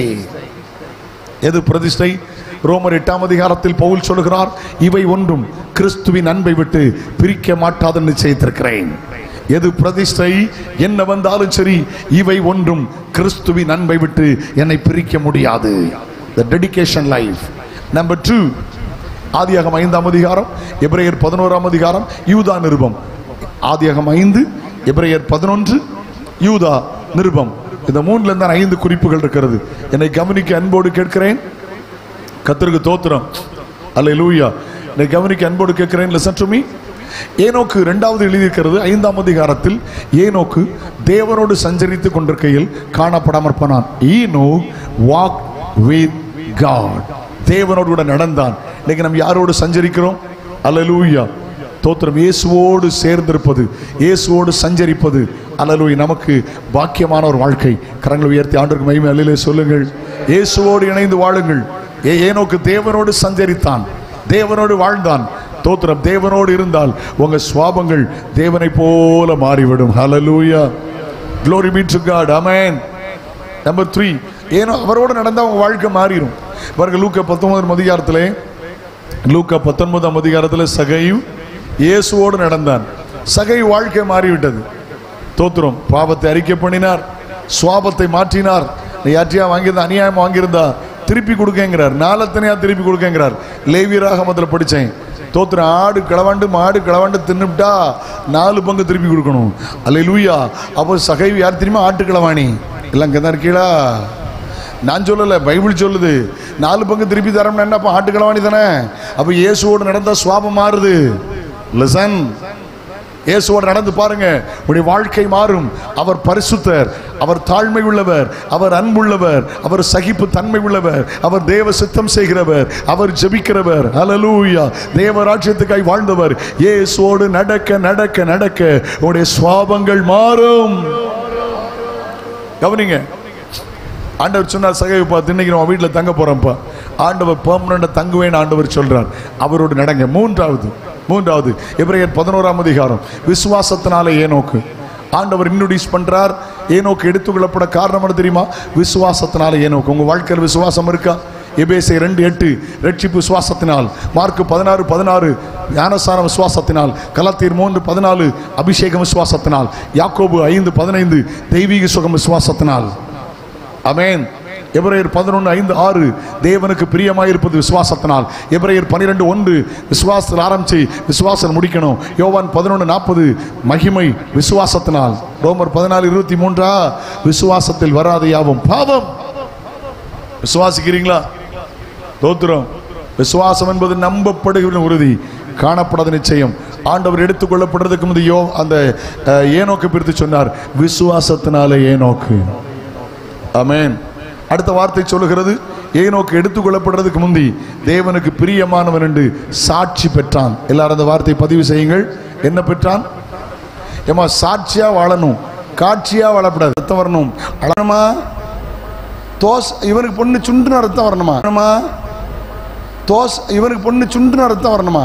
லே ஏம்புலன்னு கேட்டா அது கூட்டிட்டு போய் 4 பேர் பார்க்கலாம். சி லே ஏம்புலன்னு கேட்டா அது கூட்டிட்டு போய் 4 பேர் பார்க்கலாம். சி அறிவு கெட்டவனை. ரோட்டில் கூட்டும் போது ஊரில் அவன் பொண்டாட்டி பார்க்கணுங்கிற அறிவு இருக்கு அவனுக்கு? காட்சியா வாழாத, சாட்சியா வாழு. கையை உயர்த்தி ஒரு அல்லையில சொல்லுங்க பார்க்கலாம். இவனுக்கு ஒன்ன பார்க்க சைக்கிள இது கூட்டு போனா எவனா ஒருத்தன் பொண்டாட்டி பார்க்கணுமா? விவரம் இருக்கா கொஞ்சமா? அது என்ன அமைதி பத்தியலா? வெளிப்படுத்தல் 8:1 உங்கள் அமைதியை பார்த்து ஒரு வசனம் ஞாபகம் வருது. ஏறக்குறைய பரலோகத்தில் 1/2 மணி நேரம் அமைதியில் உண்டாயிற்று. ஒரு முத்திரை உடைத்த போது உங்க சபையில் இந்த கன்வென்ஷன்ல பரலோக சாயல் வெளிப்பட்டதுக்காக கர்த்தரை தோத்திருக்கிறேன். காட்சியா வாழ ஆசைப்படாதுங்க, சாட்சியா வாழுங்க. தோத்திரம். ஒரு மாதிரி வாழாதுங்க, ஒரு மாதிரியா வாழுங்க. ஆமென் சொல்லுங்க. எப்படி ஒரு மாதிரியா வாழாதுங்க, ஆனா ஒரு மாதிரி வாழாதுங்க. விளங்குச்சுல்லா? ஏனோக்கு எடுத்துக்கொள்ளப்படுறதுக்கு முந்தி தேவனுக்கு பிரியமானவன் என்று சாட்சி பெற்றான். லாஸ்ட் ஒன் யூதா நிருபத்தில் வாசிக்கிறோம். ஆதாமுக்கு 7ஆம் தலைமுறையான ஏனோக்கும் அவபக்தியாய் நடந்தவர்கள், அவபக்தியாய் பேசின கடின வார்த்தைகள் நிமித்தம் கண்டித்து உணர்த்துகிறதற்கு அவர் வருகிறார் என்று 1000 பரிசுத்தவான்களோடு கர்த்தர் வர முன்னறிவித்தான். முதல் வருகை இயேசுநாதர். 2ஆம் வருகையினுடைய the first part தோத்திரம் தேவதூதரோடு இறங்கி வருவார். சபை எடுத்துக்கொள்ளப்படும். 3 வருஷம் கீழே உபத்திரவ காலம், 3 வருஷம் மகா உபத்திரவ காலம், 7 ஆண்டு மத்தியாக இருப்பார்கள். பிற்பாடு எடுத்துக்கொள்ளப்பட்ட பரிசுத்தவான்களோடு ஒலியமலையில் கால் வைப்பார். இயேசுவின் வருகை சரீரப்பிரகாரம் வருகையும் தாண்டி மணவாட்டி சபை எடுத்துக்கொள்ளப்படுகிற அந்த வருகையும் தாண்டி 7 வருடங்கள் பகிரங்க வருகையிலே இயேசு வருவதை குறித்து ஏனோக்கு எடுத்துரைத்தார். அதுக்கு அர்த்தம் என்ன தெரியுமா? இயேசுவின் வருகை குறித்து எதிர்பார்ப்பு. அல்லது ஏனோக்கை கர்த்தர் எடுத்துக்கொண்டார். ஏனோக்கு தேவனோடு சஞ்சரித்துக் கொண்டிருக்கையில் காணப்படாமற் போனான். இயேசு வரப்போகிறார். அடையாளங்களை சொல்லியிருக்கிற நம்முடைய தலைமுறையில் அடையாளங்கள் நிறைவேறிவிட்டது. தேவ பயத்தோடு ஒரு வார்த்தை கேளுங்க, ஆண்டவரே என்னை ஏனோக்கை போல என்னை மாற்றும் ஆண்டவரே. ஹல்லேலூயா, ஹல்லேலூயா. உங்கள் வாழ்வை அர்ப்பணிப்போமா? எழுப்பி நிற்போமா? சில நிமிடங்கள் ஜெபிக்க போகிறோம். Glory to God, glory to God. எல்லாரும் எழுப்பி நிற்போமா? எல்லாரும் எழுப்பி நிற்போமா? எல்லாரும் எழுப்பி நிற்போமா? ஜெபம் பண்ணுவோமா? வார்த்தைகளை சொல்லி ஜெபம் பண்ணுங்க. ஒரு வார்த்தை சொல்லுங்க, ஆண்டவரே என்னை ஏனோக்கை போல மாற்றும். கண்களை மூடுங்க, ஜெபிக்க ஆரம்பிங்க, ஜெபிக்க ஆரம்பிங்க. நல்ல வார்த்தைகளை கர்த்தர் தந்தார். நம்மோடு கர்த்தர் பேசி கொண்டிருந்தார். திட்டமாய் கர்த்தரோடு பேசி கொண்டே இருந்தார். ஹல்லேலூயா, glory be to God, glory to God. Glory to God. எல்லாரும் கண்களை மூடி ஜெபம் பண்ணுங்க. Close your eyes. ஜெபிக்க ஆரம்பிங்கள், ஜெபிக்க ஆரம்பிங்கள். எல்லாரும் ஜெபிக்க ஆரம்பிங்க. வாய் திறந்து எல்லாரும் ஜெபிக்க ஆரம்பிங்க. இயேசு வரப்போகிறார். இயேசு சீக்கிரம் வரப்போகிறார். ஹல்லேலூயா. இவர்களை சாட்சி அறிவிக்கிறவர் மெய்யாகவே நான் சீக்கிரமாய் வருகிறேன் என்கிறார். ஹல்லேலூயா. நீங்களும் நானும் சொல்லணும், ஆமென். கர்த்தராகிய இயேசுவே வாரும். ஹல்லேலூயா, ஹல்லேலூயா. நம்முடைய தலைமுறையிலே நடந்து விட்டது பாருங்க. இன்னைக்கு நடக்கிற யுத்தங்கள், யுத்தத்தின் செய்திகள், இன்னைக்கு நடக்கிற பஞ்சங்கள், இன்னைக்கு நடக்கிற கொள்ளை நோய்கள், இன்னைக்கு நடக்கிற பூமி அதிர்ச்சிகள், இவையெல்லாம் வஞ்சிக்கப்படுகிற அனுபவங்கள் நம்முடைய கண்ணுக்கு முன்னால் நடந்துகிட்டே இருக்குது. இவைகள் எல்லாம் வேதனைக்கு ஆரம்பம். ஓ glory glory glory glory bashaka babakatara urabakala kashakatara. hallelujah அல்லேலூயா. கிறிஸ்தவம் என்றால் தரித்திரமும் அல்ல, கிறிஸ்தவம் என்றால் உலக பிரகாரம் லக்ஸரி வாழ்க்கையும் அல்ல. உன் தேவையெல்லாம் அவர் சந்திப்பார். எதுக்கு உன் தேவையை சந்திக்கிறார் தெரியுமா? முடிவில் நீ தேவ ராஜ்யத்தை சுதந்திரிக்க வேண்டும், முடிவிலே அந்த ராஜ்யத்தில் போய் பங்கடைய வேண்டும். Hallelujah, hallelujah. ஊரபல ஷபலபல ஹந்துடபல ஊரபல கஷியாலபல கத்துடபல ஊரபல கபாலி அன்சரலப. ஹல்லேலூயா. Jesus Jesus Jesus. எத்தனை பேர் இந்த ராத்திரி சொல்ல போறீங்க? இப்படி பரிசுத்த கரங்களை உயர்த்தி ஒரு வார்த்தை சொல்லுங்க. Listen to me. இப்படி கையை உயர்த்தி ஒரு வார்த்தை சொல்லுங்க. நல்ல கையை உயர்த்துங்க எல்லாருக்கும். ஆண்டவரே சொல்லுங்க, என்னோட சேர்ந்து ஆண்டவரே, சுத்தம் ஆண்டவரே, ஒரு ஏனோக்கை போல ஒரு வருகையில் எடுத்துக்கொள்ளப்பட என் வாழ்க்கையை நான் அர்ப்பணிக்கிறேன். ஆண்டவரே இயேசுவே, ஏனோக்கை போல ஒரு பிரதிஷ்டை உள்ள வாழ்க்கை எனக்கு தாரும். ஏனோக்கை போல உம்மோடு சஞ்சரிக்கிற வாழ்க்கை தாரும். சொல்லுங்க வாய் திறந்து. ஏனோக்கை போல விசுவாசம் உள்ள வாழ்க்கை தாரும். ஏனோக்கை போல சாட்சி உள்ள வாழ்க்கை தாரும். ஏனோக்கை போல உம்மை பிரியப்படுத்த கிருபை தாரும். ஏனோக்கை போல ஒரு வருகை குறித்து எதிர்பார்ப்போடு, இயேசுவின் வருகை குறித்து எதிர்பார்ப்போடு வாழ எனக்கு கிருபை தாரும், கிருபை தாரும், கிருபை தாரும். ஆண்டவரே, கையை உயர்த்தி அறிக்கை பண்ண ஒவ்வொரு பிள்ளைகளை ஆசீர்வதிச்சிருங்கப்பா. நீங்க வரும்போது உடைய ராஜ்யத்தில் எடுத்துக்கொள்ளப்பட எல்லாருக்கும் கிருபை தருவீராக, எல்லாருக்கும் கிருபை தருவீராக. துடபக்கபா ஷிடபலகல துடபலகடா துடபலகடபலக ஷிடபலகடபலா. நல்ல கையை தட்டி, நல்ல கையை தட்டி. ஹல்லேலூயா, ஹல்லேலூயா, ஹல்லேலூயா. Jesus, Jesus, Jesus, Jesus, Jesus, Jesus, Jesus, Jesus. Hallelujah, Hallelujah. Oh Rabaka Shialabala. Hallelujah, Hallelujah, Hallelujah, Hallelujah, Hallelujah, Hallelujah.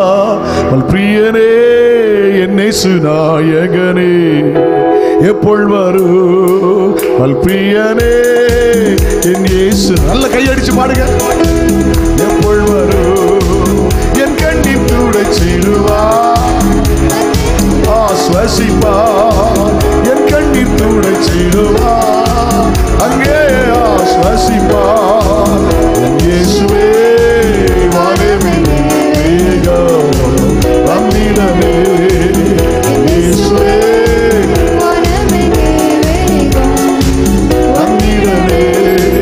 மத்தியாகாசே சொல்கியது வருவா வந்திடுமோ.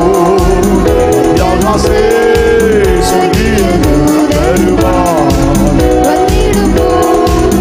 எரிக்கை மூடிற்றதா அப்பன் முகம் ஒத்துவார். எரிக்கை மூடிற்றதா வெள்ளத்தினால் எழுந்த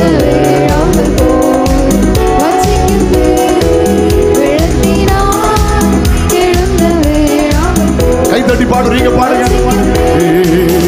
பிரியனே, என் இயேசு நாயகனே, எப்பொழுது வரும்?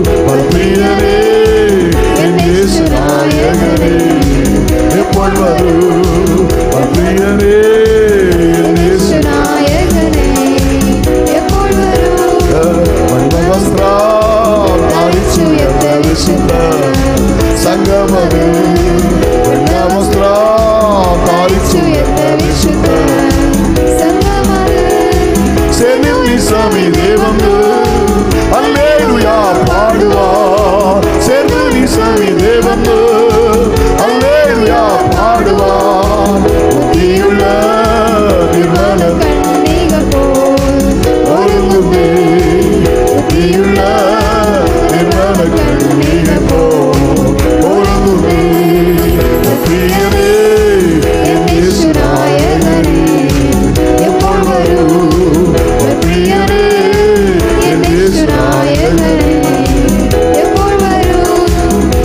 சந்திரதானங்களை கடந்து சொர்க்க நாட்டில் சூரிய சந்திரதானங்களை கடந்து சொர்க்க நாட்டில் அப்படிங்கிற வீரே ஜீவ விருட்சத்தின் தடவு அப்படிங்கிற வீரே ஜீவ விருட்சத்தின் தடவு சொர்க்க வீட்டில் எத்துவன் கொதிச்சிடுமே என் மனடா என் சொர்க்க வீட்டில் எத்துவன் கொதிச்சிடுமே என் மனடா என் சொர்க்க வீட்டில் எத்துவன் கொதிச்சிடுமே என் மனடா என் சொர்க்க வீட்டில் எத்துவன் கொதிச்சிடுமே என் மனடா அவர் வரும் நாளினில் என்னை கரவாசைக்கு அன்பை கோப்பிட்டு சேர்த்து glory glory glory glory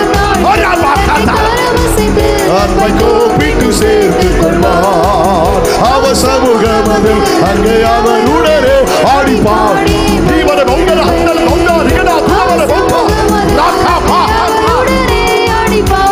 மகிழ்ந்திடுவே ஆனந்தமே பரமானந்தமே இது மாபெரும் பாக்கியமே ஆனந்தமே glory glory இந்த பாதலத்தில் சொந்தக்காரர் எந்த உள்ளத்தில் சொந்தமானா இந்த பாதலத்தில் சொந்த பாதலத்தில் சொந்தக்காரர் கால சத்தம் வானில் தோணித்திடவே இயேசு மராஜனை வந்திடுவார் கால சத்தம் வானில் தோணித்திடவே இயேசு மராஜனை மிக சமீபமே சுத்தர்கள் யாவரும் சேர்ந்திடவே அந்த நாள் glory glory glory glory glory glory தேவைய காலம் வானில் தோழிக்க தேவன் அவரைய தரிசிப்போமே தேவைய காலம் வானில் தோழிக்க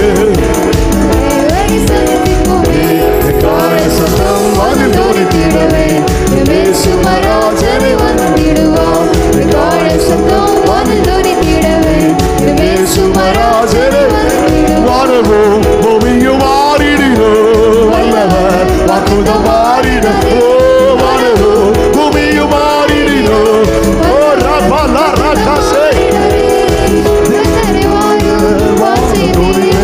தேவன் அவரைய தரிசிப்போமே தேவதூத பாடல் தோணிக்க தேவன் அவரைய தரிசிப்போமே கால சத்தம் வானில் தோணித்திடவே இயேசு மராஜனை